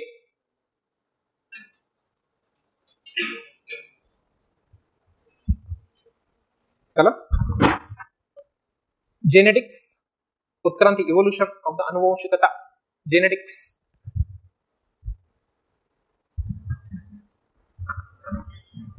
येतोय शिवम, येतोय. चला, शिवमनी आठवण करून दिली की नायट्रोजन सायकल, कप सायकल आहे महत्वाचं बरं का. नायट्रोजन सायकल लिहून ठेव. ते फोटोसिंथेसिस मध्ये कव्हर होणार आहे बरं का. ते फक्त पुन्हा उपघटक महत्वाचं आहे का आहे, पण ते फोटोसिंथेसिस मध्ये कव्हर होणार ना सगळं. कप सायकल आणि नायट्रोजन सायकल. चला, नेक्स्ट इज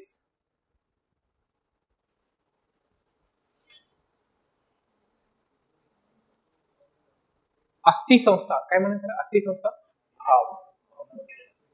बोन्स हो ना. Human skeleton. ह्युमन स्केलेटन किती हाडं आहेत? 206. अस्थि संस्था झाला. आणि पोषण. पोषण is nutrition. By the digestive system दिले. Digestive system. मराठीत काय? डायजेस्टिव्ह सिस्टम, पचन संस्था. Also circulatory system. Circulatory system काय? रक्ताभिसरण. रक्ताभिसरण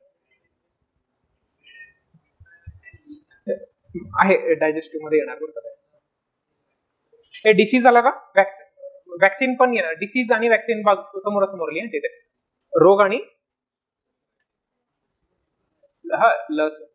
हे विकरेला काय म्हणतात इंग्लिश मध्ये? एन्झाइम्स. एन्झाइम्स तो पण मुद्दा लिहून ठेव बरं का. ग्लॅन्ड्स, हार्मोन्स आणि एन्झाइम्स. विकरे, ग्रंथी, संप्रेरके आणि विकरे वरती लिहून ठेव. डन. सायन्स किती झाले टॉपिक? 12 टॉपिक झाले. 12 प्रश्न. म्हणजे हे टॉपिक एम्फसाइज करायचे. Next physics. साधारण 3 प्रश्न, 3 ते 4. शेट. Motion and force.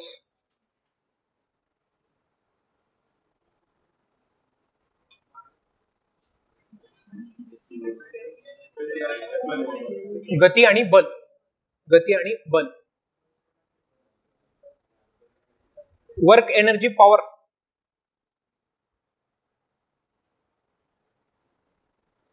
हे सगळं आपल्या प्रत्यक्षाने नीट करून दिलं बरं काय. तुमच्या जूनची बॅचची विद्यार्थिनी आहे बहुतेक, एप्रिलची आहे. हो चला नेक्स्ट. Sound and light. प्रकाश, ध्वनी. Reflection, refraction, lenses. ठरलेले प्रश्न आहेत बरं का. आरशा पुढे मांजर उभारलेला आहे, हो ना, एवढा कोण आहे, मग अंतर किती असेल, ठरलेले रिपिटेटिव्ह प्रश्न आहेत ना या गोष्टीवर. Heat and temperature.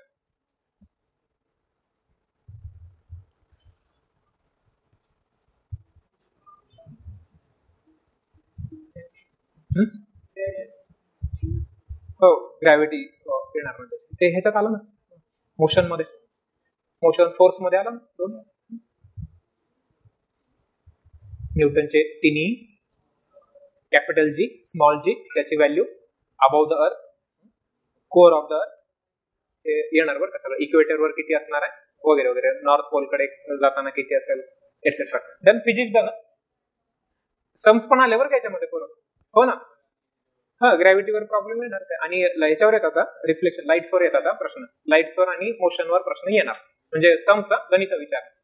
Next chemistry. सगळ्यांचा आवडता बरं लहानपणापासून. ऑर्गॅनिक केमिस्ट्री, इनऑर्गॅनिक सगळे अपवादांनी भरलेली. The world of the carbons. कार्बनचे जग. Acid, bases, salts. Number 2 acid, bases, salt. काय म्हणायचं? आम्ल, आम्लारी, मीठ. सॉल्ट, क्षार.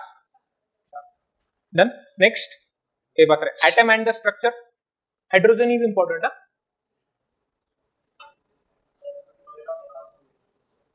हा वर्ड तिथेच ना, पिरियडिक टेबल लिहून ठेवा आणि 5 स्टार करायचं. आवर्त सारणी बरोबर का.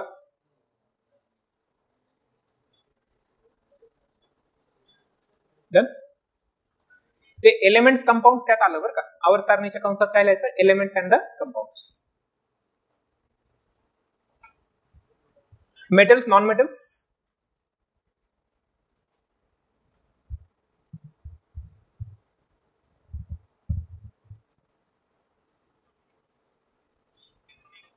केमिकल रिएक्शन्स आणि त्याची इक्वेशन्स. हे खूप महत्वाचं आहे. 2 प्रश्न धरून चला बरं का याच्यावर. मिनिमम 1 आणि 2 प्रश्न बऱ्याचदा विचारलेले आहेत. केमिकल रिएक्शन्स आणि त्याचे वेगवेगळ्या प्रकारचे इक्वेशन्स. रासायनिक अभिक्रिया. ते किरणोत्सारिता, आयसोटोप, आयसोबार्स रिलीज झाल्यावर एक हायड्रोजन रिलीज झाला तर हे काय, हे याच्यावर येतात बरं का प्रश्न. त्याला किरणोत्सारिता असे मराठीमध्ये शब्द वापरले ना. काय म्हणतात त्याला? Radio activity. ते कार्बन मध्ये येणार आहे पण तरी स्पेसिफिकली लिहून ठेवा. डन. किती झाले टॉपिक? 5-6. 6 टॉपिक झाले. ते आलं ना आवर्त सारणीमध्ये येणार बरं का, ते म्हणजे आयसोटोप आयसोबार म्हणतोय तेव्हा ते सगळ्या आल्या गोष्टी ना त्याच्यामध्ये. डन. फिजिक्स केमिस्ट्री बायोलॉजी पण झाला. नेक्स्ट इज व्हॉट, काय आधी इकॉनॉमी. इकॉनॉमी इकॉनॉमी पॉवर्टी दारिद्र्य,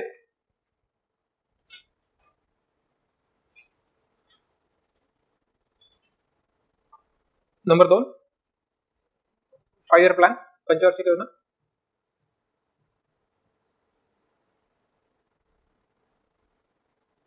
लँड रिफॉर्म्स भूसुधारणा, पॉप्युलेशन लोकसंख्या. आता इथे लोकसंख्या धोरण अति महत्वाचं आहे बरं का, सेन्सस पेक्षा इथे महत्वाचं आहे धोरण.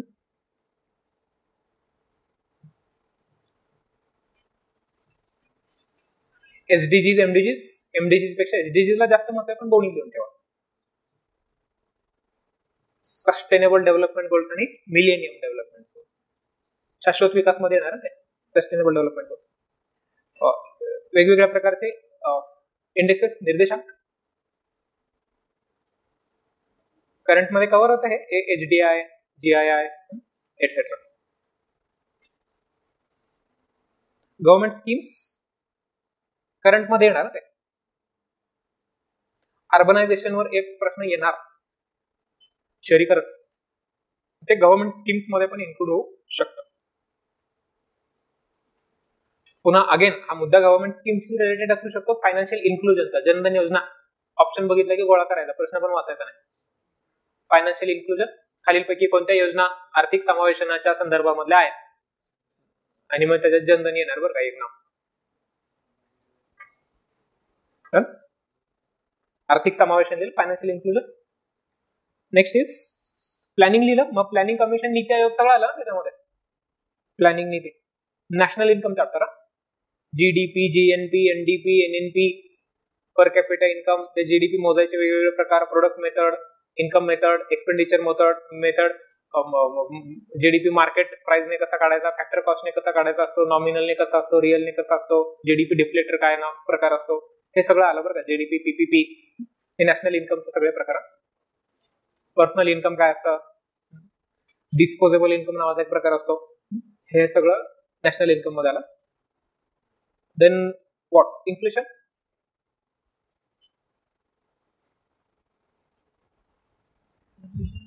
चलनवाढ,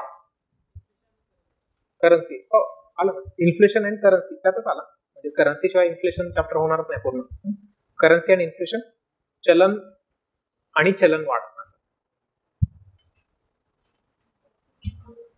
देन वेगवेगळ्या प्रकारच्या समित्या, हे खरं लागून आहे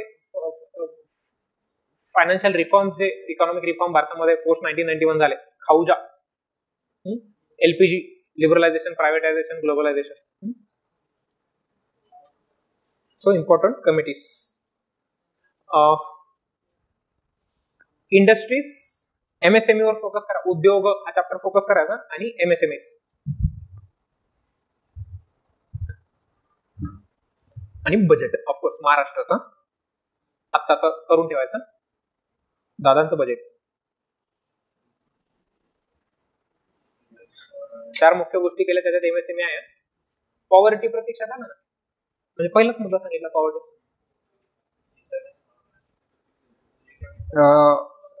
हो येणार, ते करंट मध्ये येईल म्हणून दिलं नाही रे, इंटरनॅशनल ऑर्गनायझेशन. पॉवर्टी पहिलाच मुद्दा बरं का पाहिजे. चलो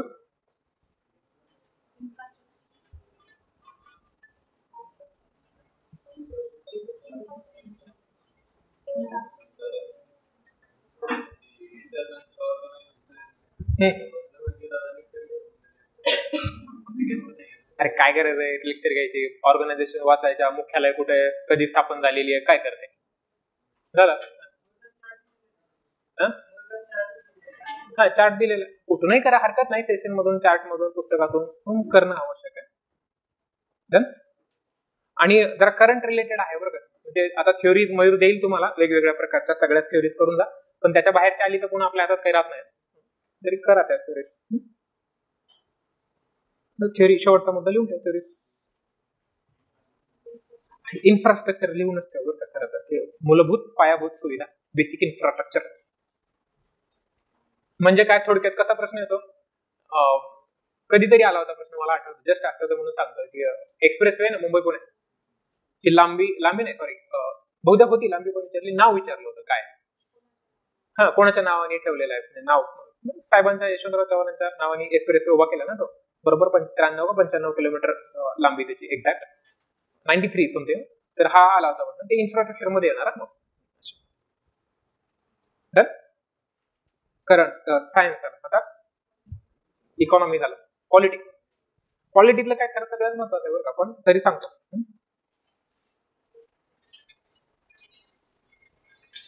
कलम 100-395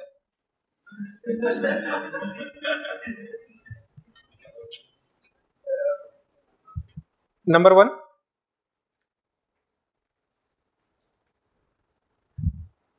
आता इथे आधी प्रत्यक्षाने पहिला मुद्दा मांडलाय बेसिक स्ट्रक्चर आणि वेगवेगळ्या बेसिक इज इव्होल्युशन. आता असे थांबतो, इव्होल्युशन असं लिहू नको, हिस्टॉरिकल बॅकग्राऊंडवर नाहीत प्रश्न बरं का. हिस्टॉरिकल बॅकग्राऊंड मध्ये आपण 1773 पासून प्रोव्हिजन पाठ करत 1909 पर्यंत आलो आणि मग कंटाळा आला, आयोगाने बरोबर 19 आणि 35 वरच प्रश्न विचारले, त्याच्यामुळे आपण दोनच कायदे करायचे, 9, 19 आणि 35 तीन म्हणा. 9, 19, 35 इज व्हेरी इम्पॉर्टंट. असं त्याच्या आधी काही करू आपण, but very important is these 3. Drafting, मसुदा, समिती, वेगवेगळे सोर्सेस त्याच्यातच लिहा बरं का.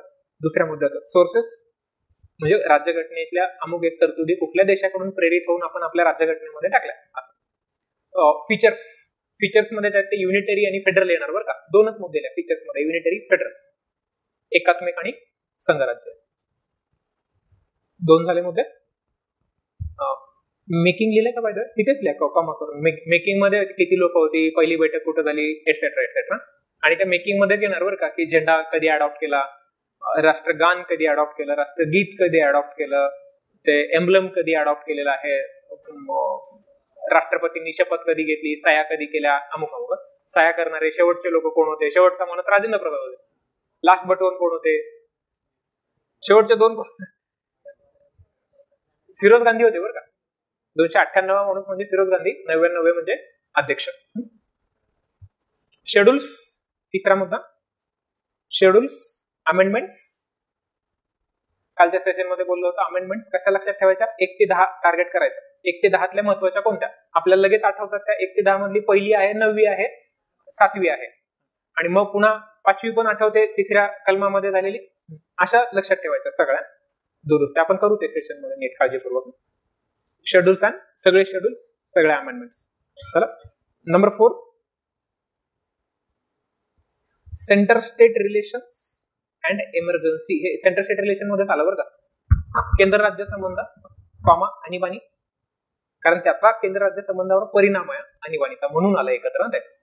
केंद्र राज्य संबंध निग्लेक्ट करू नका, अभ्यास करताना नीट अभ्यास करायचा. पहिले 245 ते 55 लेजिस्लेटिव्ह रिलेशन्स, 56 ते 63 ऍडमिनिस्ट्रेटिव्ह रिलेशन्स, आणि मग पुढे फायनान्स रिलेशन्स पार्ट 12 मध्ये येतात. 11 मध्ये लेजिस्लेटिव्ह आणि ऍडमिनिस्ट्रेटिव्ह रिलेशन्स येतात. तर हे काळजीपूर्वक करायचे. झोनल काउन्सिल्स जरी एक्स्ट्रा कॉन्स्टिट्यूशन बॉडीज असल्या तरी करायच्या. इंटरस्टेट 262 आणि 63 नदी जलविवादासंदर्भातल्या ट्रायब्युनल 62 आणि 63 मध्ये इंटरस्टेट काउन्सिल स्थापन केल्या. आंतरराज्य परिषदा, व्हेरी व्हेरी व्हेरी इम्पॉर्टंट. दुर्लक्ष करतो म्हणून मी महत्वाचं आहे असं सांगतो. 245 ते खरं तर 54 पर्यंत तोंड पाठ करून ठेवायचे काय काय दिलेलं सगळीकडे. इथेच येतं बरं का ते केंद्र राज्य संबंधांमध्येच विषयांच्या याद्या पण आल्या. 246 मग बायफर्गेशन, उर्वरित विषय कोणाकडे असतील हे 48 मध्ये सांगितलं. तर ते यादींमधले मुख्य विषय तरी लिहून ठेवा, याद्या तिथे कंसात लिहून ठेवा का सेंटर स्टेट रिलेशन्स मध्ये. 7 शेड्यूल बरोबर ना. तर त्यातले विषय जरा महत्वाचे विषय ना, ते आपण प्रश्न येतात सोडवायला. सगळे विषय नाही पाठ करायचे. आपण पुस्तकामध्ये महत्वाच्या विषयांची यादी करून दिली आहे बरं का. तर ते विषय जरा नीट काळजीपूर्वक लक्षात ठेवायचे. मागच्या वर्षी आहे ना प्रश्न, दरवर्षी आहे का खरं तर. मागच्या वर्षी काय? हो ऑफकोर्स सेंटर स्टेट रिलेशनशिप कसे ते सांगेन मी नंतर, कसे लक्षात ठेवायचे. स्टेट रिऑर्गनायझेशन आलं, त्यातच आलं. राज्य पुनर्रचना मध्ये राज्यांची निर्मिती क्रम आला सगळा. 3 कमिशन पण आले, दर कमिशन, जेव्हीपी आणि फजल अली. आणि मग 1956चा स्टेट रिऑर्गनायझेशन ऍक्ट. आणि 1960 पासून मग 14व 15व महाराष्ट्र गुजरात करत करत तेलंगणा 29व, मग आता जम्मू काश्मीर 28, दादरा नगर हवेली, दीव दमन, लडाख, जम्मू काश्मीर एकत्रीकरण झालं, पुन्हा बायफरगेट, असे 7 आताचे 8 युनियन टेरिटरीज. 28+8 29 होऊ शकले असते. 15 Balochistan. Pakistan was pregnant, abortion झालं, होईल मूल त्याला बलुचिस्तान नावाचं लवकरच. India is the father.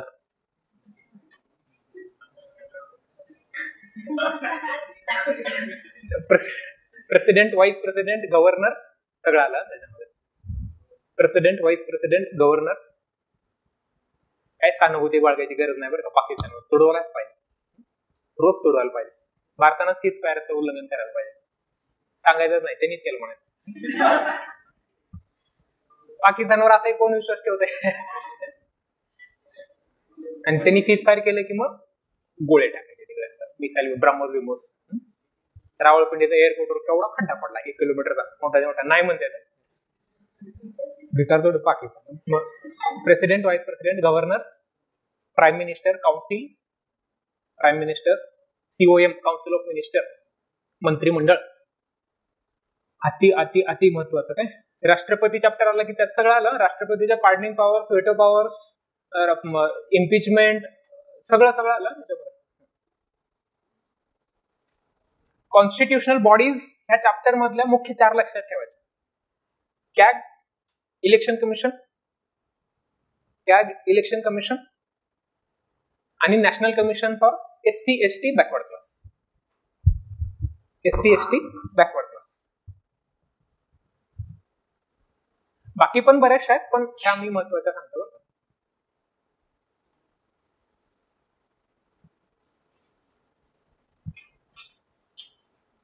ते 338, 39, 40 खूप महत्वाचे काल बरोबर काही. 338, 338A, 338B, 339 आणि 340.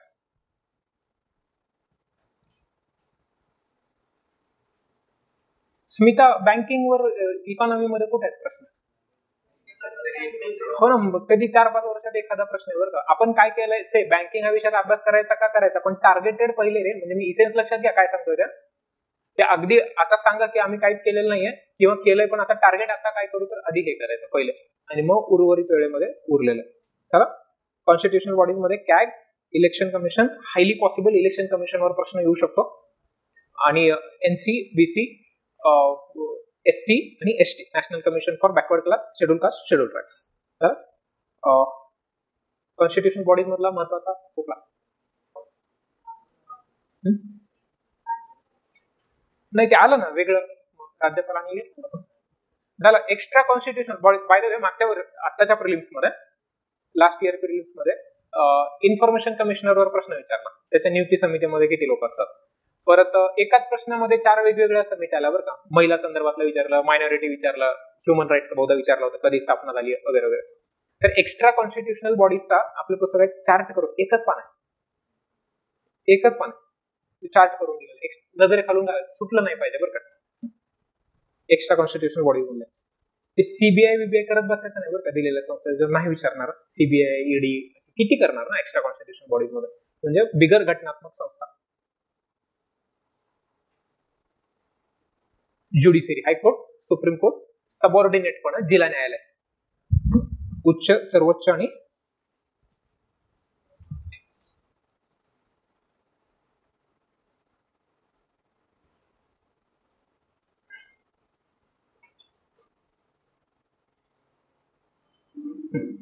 उच्च, सर्वोच्च आणि जिल्हा. ऑफकोर्स प्रायोरिटीने सुप्रीम कोर्ट, हायकोर्ट नीट करायचे, जिल्हा न्यायालय. लोकपाल लोकायुक्त पण लिहून ठेवा बरं का तिथे. ज्युडिशरीमध्ये तुम्ही सगळं कव्हर कराल, म्हणजे नालसापासून सगळं ग्राम न्यायालय, लोक अदालती सगळं कव्हर कराल, पण इम्पॉर्टंट हे एवढं आधी नीट करायचं आहे. तर parliament and the state legislature, संसद आणि राज्य विधिमंडळ. लोकपाल आणि लोकायुक्त. लोकायुक्त म्हणजे राज्यातला लोकपाल, नाव त्याला लोकायुक्त. केंद्रामध्ये लोकपाल. काय लिहिलं? संसद आणि राज्य विधिमंडळ, पार्लमेंट अँड स्टेट लेजिस्लेचर. आता हे जेव्हा पार्लमेंट शब्द वापरला तेव्हा अगदी सभागृहाच्या स्ट्रक्चरिंग, कंपोजिशन पासून ते सभागृहामधले रूल्स ऑफ प्रोसिजर, वेगवेगळ्या प्रकारचे मोशन्स, रिझोल्युशन, विधेयक कशी पास होतात, विधेयकाचे प्रकार विषयानुसार कोणते आहेत, विधेयक कोण मांडते, याच्यावरून विधेयकाचे पडलेले 2 प्रकार. मोशन्स मध्ये म्हणजे अगदी censor motion, calling attention motion, no confidence motion, no day yet name motion, motion of thanks, adjournment motion, privilege motion, सगळं आलं बरं का या प्रकारचे मोशन्स. एकूण 3, पुन्हा सबस्टॅन्टिव्ह, सबस्टिट्यूट आणि सबसिडायरी, ह्या 3 प्रकारचे मोशन्स. क्लोजर मोशन मध्ये पण पुन्हा एकूण 4, सेकंड रिडिंग मध्ये 4 प्रकारचे क्लोजर्स होते. Simple closure, closure by compartment, guillotine आणि कांगारू क्लोजर. ह्याच्यात सगळं आलं बरं का पार्लमेंटमध्ये. आणि जसा पार्लमेंट चॅप्टर शिकलो, रिफ्लेक्शन स्टेट लेजिस्लेचर मध्ये ना, रेलेव्हंट कलम फक्त आपल्याला जोडता आली पाहिजे. ते सेशन मध्ये बघून नीट काळजीपूर्वक आपण. आणि battery is running low.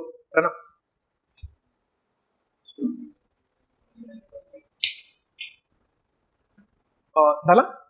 State legislature मध्ये वेगळं काय आहे फक्त बघायचं.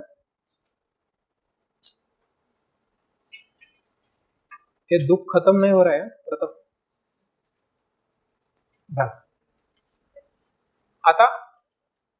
आता मुख्य फंडामेंटल राईट राहिलंच. डीपीएसपी 1 ते 51A असं लिहायचं, वेगळं लिहित बसू नका. सोडून 5 ते 11 सांगतो काय काय. नागरिकत्वामधला फक्त कायद्यामध्ये काय दिलेलं आहे, नागरिकत्व मिळवण्याचे, नागरिकत्व गमावण्याचे प्रकार, एवढंच लक्षात ठेवायचं. बाकी करत बसायची आवश्यकता नाही. 1 to 51A म्हणजे ड्युटीज पर्यंत. तोंड पाठ. सर रात्री 2 वाजता जरी झोपेतून उठवलं की सांग 15 उपकलम 3 काय आणि 15 उपकलम 4 कोणत्या घटना दुरुस्तीने टाकण्यात आलं, लगेच सांगितलं पाहिजे बरं का. एक्स्ट्रा पण सांगायचं, बाबासाहेबांनी घटना दुरुस्ती मूव्ह केली होती म्हणायचं. हो आहेत ना कुशल, महत्वाचं. आता जस्ट झाला 1 ते 4 मधला भाग रिऑर्गनायझेशन स्टेट्स. 5 ते 11 मधलं नागरिकत्व कायद्याच्या तरतुदी, फक्त नागरिकत्व मिळवण्याचे, नागरिकत्व गमावण्याचे घटनात्मक तरतुदी नाही आहेत, कायद्यात आहेत 1955च्या, त्यात केलेल्या दुरुस्त्या. 12 ते 35 मूलभूत हक्क ऑफकोर्स महत्वाचे आहेत. कलम नीट लक्षात ठेवायची. जी कलम आपल्याला ऑब्स्क्युअर किंवा सतत लक्षात राहत नाहीत असं वाटतंय ते बाजूला लिहून ठेवायची. 22, 23, 24, 26, 27, 28 कन्फ्युज होतं नाही. 20, 22 मध्ये कन्फ्युजन होतं, स्वॅप होतं. 29, 30 कालच्या पेपरला होता ना 29, 30 बरोबर 29 लिहिलं. आपण लिहितो गोळा तो चुकीचाच होतो ना कायम कन्फ्युज झाल्यावर. तसं मग ती कलम बाजूला लिहून ठेवायची, लक्षात ठेवायची, नीट पाठ करून ठेवायची. असं रिपीट. 1 ते 4 मधल्या सगळ्या गोष्टी, 1 मध्ये राज्यांची नावं सगळ्या गोष्टी दिलेल्या आहेत, 2 मध्ये एक्सटर्नल रिऑर्गनायझेशन ऑर रिअडजस्टमेंट, 3 मध्ये इंटरनल, 4 मध्ये घटना दुरुस्तीची प्रक्रिया 2 आणि 3 ला लागू नसेल. 5 ते 11 मधला फक्त कायद्यामध्ये काय दिलेलं आहे, नागरिकत्व मिळवण्याचे, नागरिकत्व गमावण्याचे 3 प्रकार, रेनन्सिएशन, टर्मिनेशन आणि शब्द आपल्याला काय वापरले की टर्मिनेशन अँड द डिप्रिव्हेशन, काढून घेणे कुठल्या कारणामुळे. याच्यावर मागच्या वर्षी आला होता ना प्रश्न. हे 2 वर्षाच्या ऐवजी 18 महिने, 1.5 वर्ष असे शब्द वापरले होते. ठीक आहे, झालं. And what next.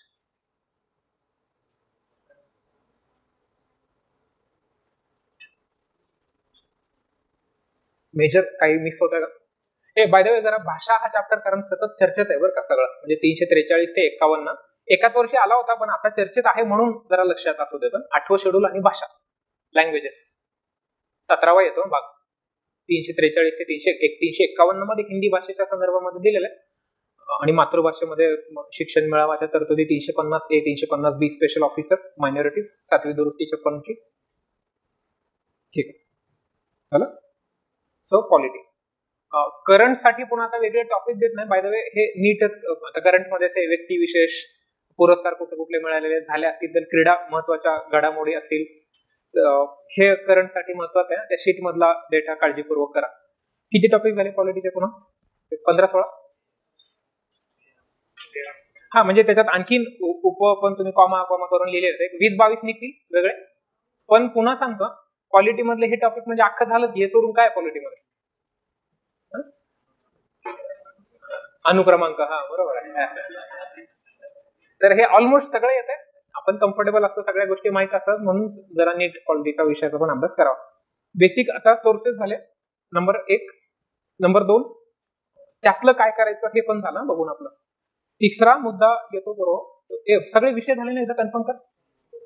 Geography, environment, science, economy, history, politics. करंटचं मी त्या शीट देतो, त्याच्यातून सगळं करायचं बरं का. करंटचं कसं झालं, काय होतं, मागच्या वर्षीचा करंटचा पेपर जरा भयंकर होता बरं का, म्हणजे सेक्शन करंटचा, पण त्याच्या आधीच्या वर्षीचा करंटचा सेक्शन खूपच सोपा होता. त्याच्यामुळे आता जरा ह्या स्ट्रॅटेजीवर जाऊ नको, करंटचं सगळं शीट करून टाकायचं सगळं नीट, रिकरिंग दररोज थोडंसं तासभर तरी वाचतच राहायचं. पुढचा मुद्दा की आता हे सगळं लक्षात आलं की काय काय करायचंय, हे जरा कसं करायचंय कडे जाऊया बरं का पूर्व आपण. आणखीन एक साधारण 20 मिनिटं घेतो फक्त, 15 ते 20 मिनिटं, जास्त नाही. तुमच्या मेस बंद होणार होतं नाही ना, 15 मिनिटं.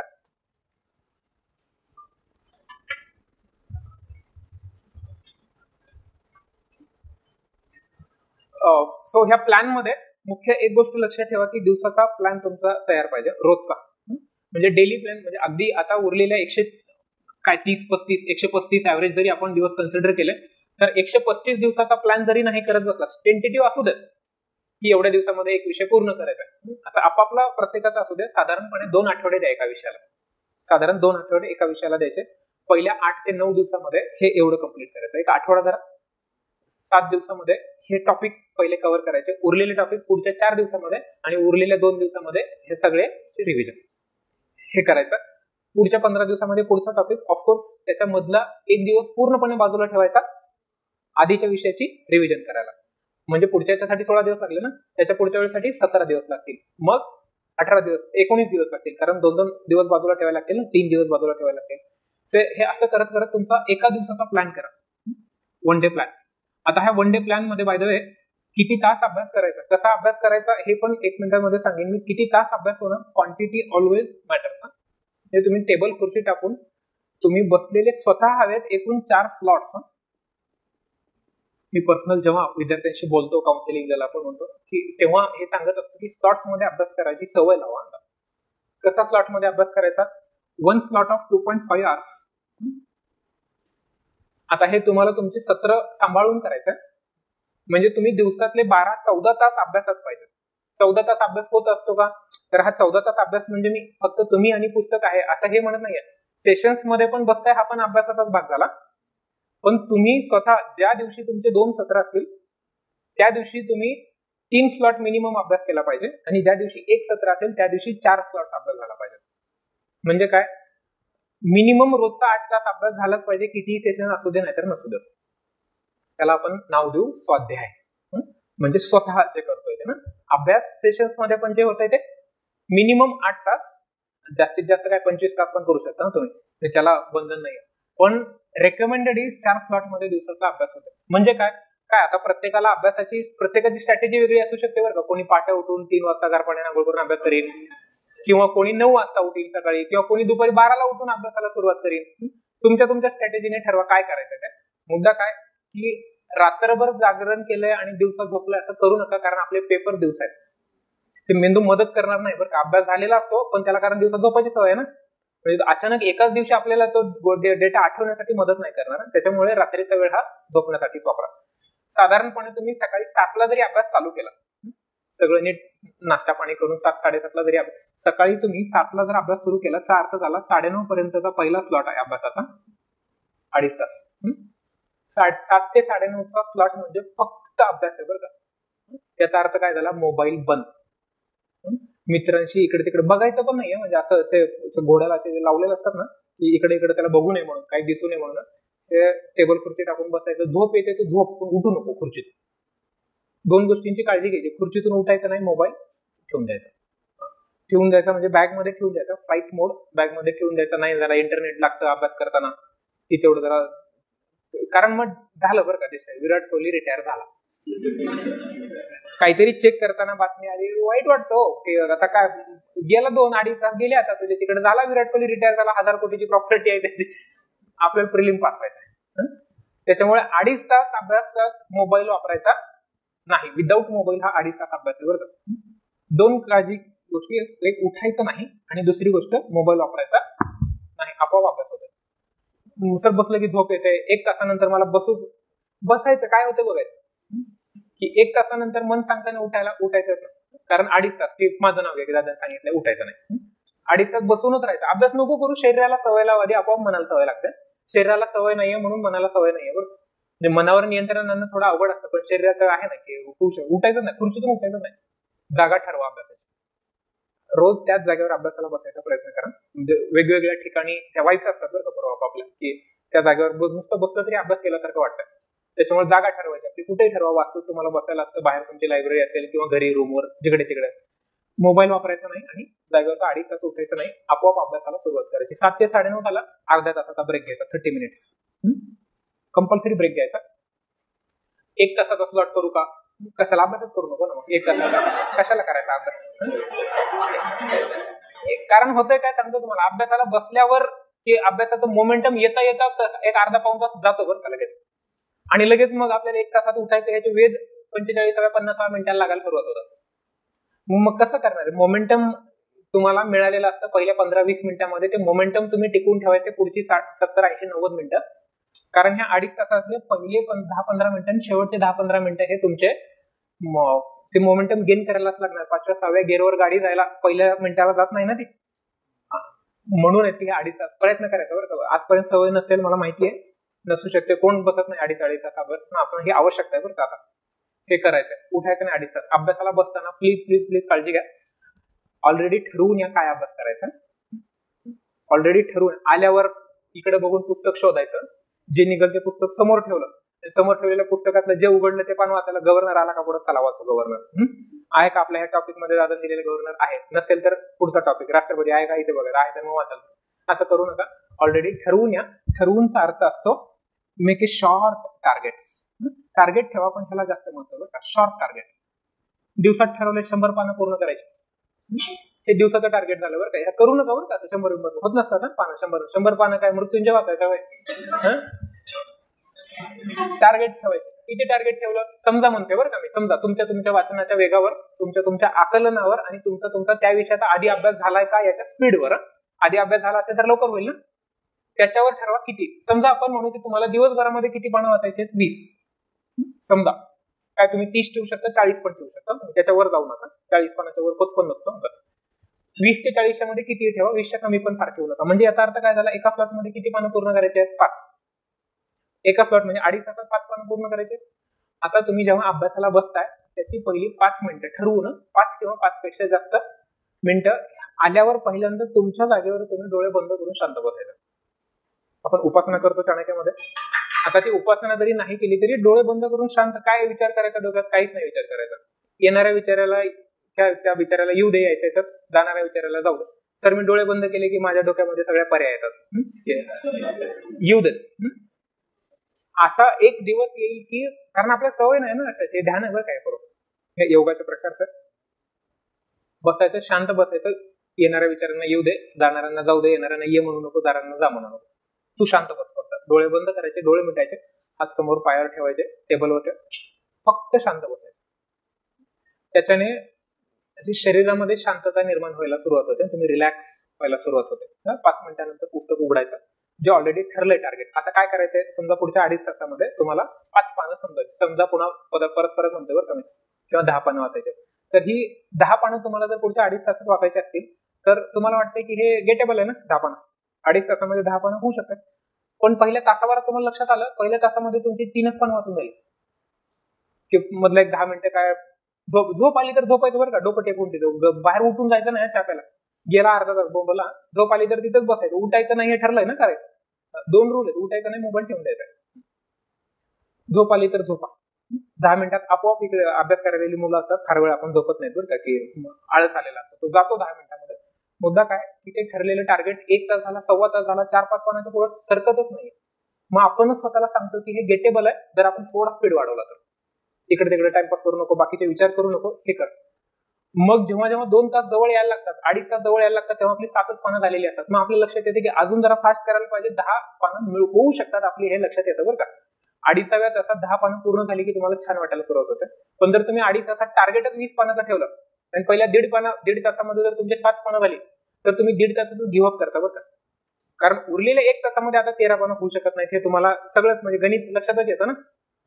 ते गिव्हअप न होण्यासाठी टार्गेट छोटं ठेवायचं. Short targets are easy to achieve. आणि याच्यातून काय होतंय, एक हॅपी हार्मोन्स शरीरामध्ये क्रिएट होण्यासाठी सतत जिंकण्याची भावना सतत मनात यायला पाहिजे बरं का. टार्गेट किती ठेवलं होतं, 10 पानाचं ना, कम्प्लीट झालंय, छान वाटतं बरं का आपल्याला. नाही झाल्यावर चांगलं वाटणार आहे का झाल्यावर चांगलं वाटणार? चांगले वाटण्याची ती सतत प्रक्रिया आपल्या शरीरात राहिली पाहिजे बरं का, की आपोआप आपल्या चेहऱ्यावर स्माईल यायला की झाले 10 पानं पूर्ण. आता मग हे पुढचे 30 मिनिटं नीट जातात बरं का. टार्गेट कम्प्लीट न करता ह्या 30 मिनिटात कधी कधी काय होतं, 2.5 तास पूर्ण झालेत पण 9 पानं पूर्ण झाले, तुम्ही उठणार नाहीत बरं का. 10 मिनिटांना चला एक्सटेंड करू, टार्गेट पूर्ण करायचं ना. पुढे हवं तर ब्रेक 30 मिनिटाचा, पुढे आणखीन तो एक्सटेंड होणार आहे. तसं ब्रेक 20 मिनिटाचा नाही करायचं, 30 मिनिटाचा ब्रेक ठेवायचा. 30 मिनिटाच्या ब्रेकमध्ये तुम्हाला जे हवं ते करा. मोबाईल बघा, चहा पिऊन या, मित्रांशी गप्पा मारा, काय टीव्ही बघा, काय काय बघायचं ते बघा. या 30 मिनिटांमध्ये हा तुमचा वेळ आहे. पुन्हा 30 मिनिटं झाली की ठरलेले टार्गेट आहेत, पुन्हा 2.5 तास येऊन बसायचं. आता हा 7 ते 9.5 मी सिम्बॉलिक म्हणलं, तुमचा काही असू शकतो, 5 ते 7.5 असू शकतो, पहिला 12 ते 2.5 पण असू शकतो. मेसच्या वेळा दुपारच्या बघायच्या आणि तिथून रिव्हर्स इंजिनिअरिंग करायची. मेसला जाईपर्यंत 2 स्लॉट झाले पाहिजे. आता जर तुमचा हार्टबीटच असेल तर तुमचा अभ्यासच मुळात 12 पासून सुरू होतं ना, तिथून पुढे 4 तास ठरवायचे. मग म्हणजे ते 10 तास आणि हार्टबीटचे 3 तास किंवा 4 तास होणारा अभ्यास, म्हणजे दिवसाचा 14 तास तुम्ही अभ्यासात आहे, 10 तास स्वाध्यायात आहेत. लक्षात आलं? सेशन करून 10 तास, असे हे 2.5 तासाचे 4 स्लॉटचं टार्गेट ठेवायचं. मिनिमम 4 स्लॉटचं सेशन्सच आहेत. आणि बाकी अभ्यासाचं टार्गेट किती आहे? 14. अभ्यासाचं टार्गेट किती आहे? 14 तास. स्वाध्यायाचं टार्गेट आहे 10 तास. म्हणजे स्वतः मी बसून 8 ते 10 स्वाध्याय, 8 ते 10 अभ्यास असू दे, हा स्वाध्याय म्हणून स्वतः करतोय ते 8 ते 10 तास. फॅकल्टींसोबत आणि बाकी चर्चा विर्चा हे सगळं 14 तास होतं. आता विषय चर्चा हा शब्द काढलाय, डिस्कशन, ग्रुप डिस्कशन करायचे, ऍब्सोल्यूट नो वे. ग्रुप डिस्कशन ला 0 किंमत आहे. इंटरव्ह्यूच्या वेळी करा तुम्हाला काय ग्रुप डिस्कशन करायचे. आता ग्रुप डिस्कशन म्हणजे काय असतं, आता तो ग्रुप 2 जणांचाही असू दे किंवा 10 जणांचा असू दे, ग्रुपमध्ये मला येते ते मी त्याला सांगतो, त्याला जे येते ते मला सांगतो. मी काय नोट्स काढून ठेवतो का त्याच्या, त्यांनी सांगितलेल्या गोष्टी? म्हणजे उगाच मला जे येते ते मी त्याला सांगत राहतो ना, त्याच्याने आपल्याला वाटतं रिव्हिजन, पण तशी रिव्हिजन नसते होता. जेव्हा तुमच्या 2.5 तास ग्रुप डिस्कशन. दुसरं, जेव्हा 2.5 तास तुमचे पूर्ण होत आहेत, लगेचच 2.5 तास झाले की घड्याळकडे बघून होतो कधी 2.5 तास संपतात, पान पलटलं, पुस्तक ठेवून दिलं आणि गेलो निघून बाहेर. असं करायचं नाही. अभ्यास झाला, 2.5 तास पूर्ण झाले, पुस्तक बंद करायचं, पुन्हा 5 मिनिट शांत बसायचं. तेव्हा काय करायचंय, तेव्हा जे 2.5 तासात जे वाचलंय ते आठवायचा प्रयत्न करा. आठवणार नाही सांगतो, इरिटेट व्हायला होतं, काय वाचलंय 2.5 तास आणि काहीच आठवत नाहीये, ते सोडून सगळं आठवतं. किंवा तुम्हाला युनिट्समध्ये 100 युनिट्स वाचले तर 5च युनिट आठवतात. होणार आहे का? पहिल्यांदा होणार आहे. त्याला कंटेम्पलेशन, चिंतन म्हणतात बरं का. जसं जसं तुम्ही हे रोज करत राहाल तसं तसं तुमच्या लक्षात येईल की आपल्याला बऱ्याच गोष्टी आठवायला सुरुवात झाली आहे.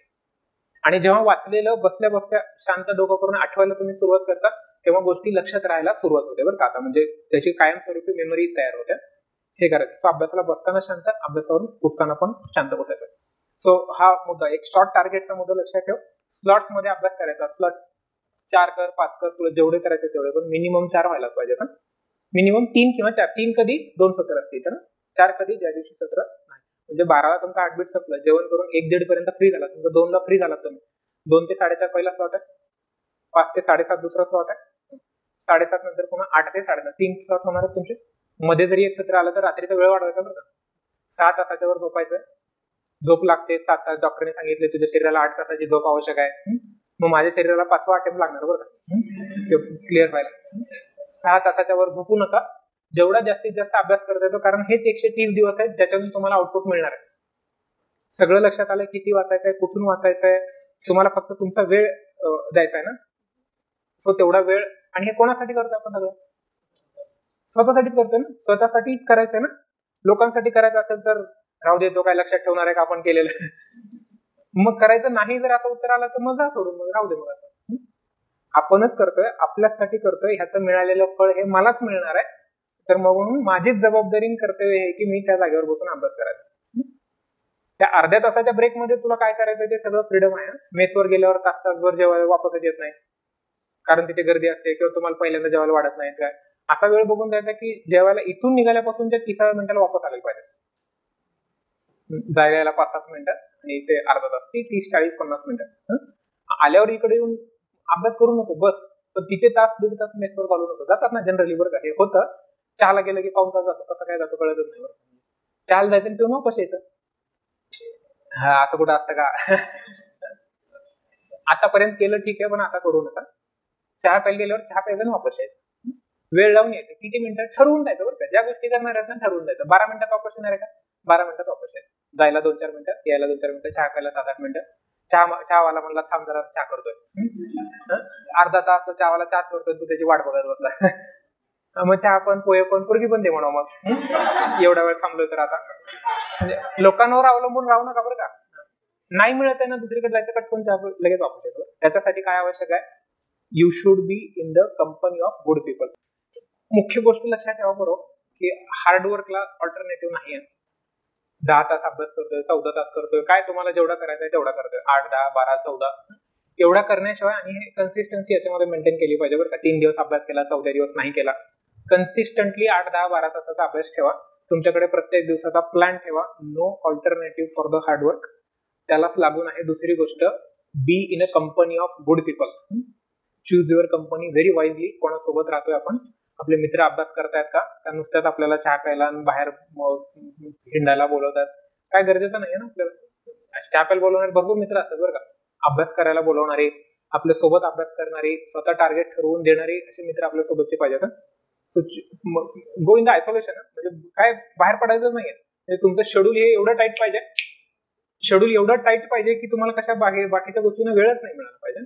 कुठलाच दिवस असा सुट्टी बिट्टीचा असा दिवस करू नका. आणि तिसरी सगळ्यात महत्वाची, आता सेशन मधली सगळ्यात महत्वाची गोष्ट सांगतो बरं का, व्हिज्युअलाइज युअर सक्सेस. ह्या टेक्निक्स, ह्या सायंटिफिक टेक्निक्स आहेत. व्हिज्युअलाइज करा, रोजच्या रोज व्हिज्युअलाइज करायचं की say it is very easy to spot a bike you are thinking of ना. मला बुलेट घ्यायची आहे, बाहेर मला नुसत्या बुलेटच दिसतात, दुसरी गाडी दिसत नाही बरं का. मला कार घ्यायची आणि मला लाल कलरची कार घ्यायची, मला सगळीकडे लाल कलरच्याच कार दिसतात गाडीवर. ही व्हिज्युअलायझेशन, ही थिंकिंग पॅटर्न्स आहेत बरं का. It is very easy to think whatever you want, easy to spot the things you are actually wanting to get it. त्याच्यामुळे हे सगळ्या गोष्टींबद्दल लागू होतं बरं का, की जर तुम्हाला प्रिलिम्स पास झालेला आता हवंय तर तुम्ही प्रिलिम्स पास होतायत. काल तुम्हाला सरांनी गोष्ट सांगितली अर्जुनाची, की त्याच्याही पुढे, त्या गोष्टीच्या पुढे जाऊन की अर्जुनाला नुसता डोळा व्हायचा, आपण कर्ण व्हायचा, डोळाच फोडायचा आपलं व्हिज्युअलायझेशन मध्येच की मी प्रिलिम्स क्लिअर झालोय, असं सांगत राहायचं स्वतःला. आणि त्या सांगण्याला ऑफकोर्स हार्डवर्क जोड पाहिजे बरं का. नुसतं सर 13 तास व्हिज्युअलाइज केलं तर होईल का पास प्रिलिम्स, असं नसतं. त्याला ते व्हिज्युअलायझेशननी बळ मिळत असतं बरं का, की आपल्याला चांगला आतून चांगलं वाटायला सुरुवात होते, त्याच्याने अभ्यास करण्याची आपल्याला चांगली ऊर्जा निर्माण होत असते. म्हणून व्हिज्युअलाइज करायचं. सो त्या बेसिक गोष्टी आहेत. You become what you think. So आतापासूनच की आता आपली प्रिलिम्स क्लिअर होते आणि आता आपण सगळेजण पुढे मेन्स देणार आहेत. ऑफकोर्स आता पुढे आपल्याला अधिकारी, पण हे सतत व्हिज्युअलाइज करत राहा. त्या 5 मिनिटांमध्ये शांत बसणारे, त्या 5 मिनिटात व्हिज्युअलाइज करायचं आणि अभ्यासाला सुरुवात करायची. बी in a company of good people. Happy vibes आल्या पाहिजेत बरं का लोकांकडून आपल्याला. त्याच्यासाठी आपली जबाबदारी असते की आपण पण चांगल्या वाईब्स लोकांना द्यायला पाहिजेत. सो हे ऍटमॉस्फिअर आणि ह्याला अभ्यासाची ऑफकोर्स जोड पाहिजे. 100% प्रिलिम्स क्लिअर होणार. मेन साठी मग करू पुढच्या पुढे आपण. थांबायचं.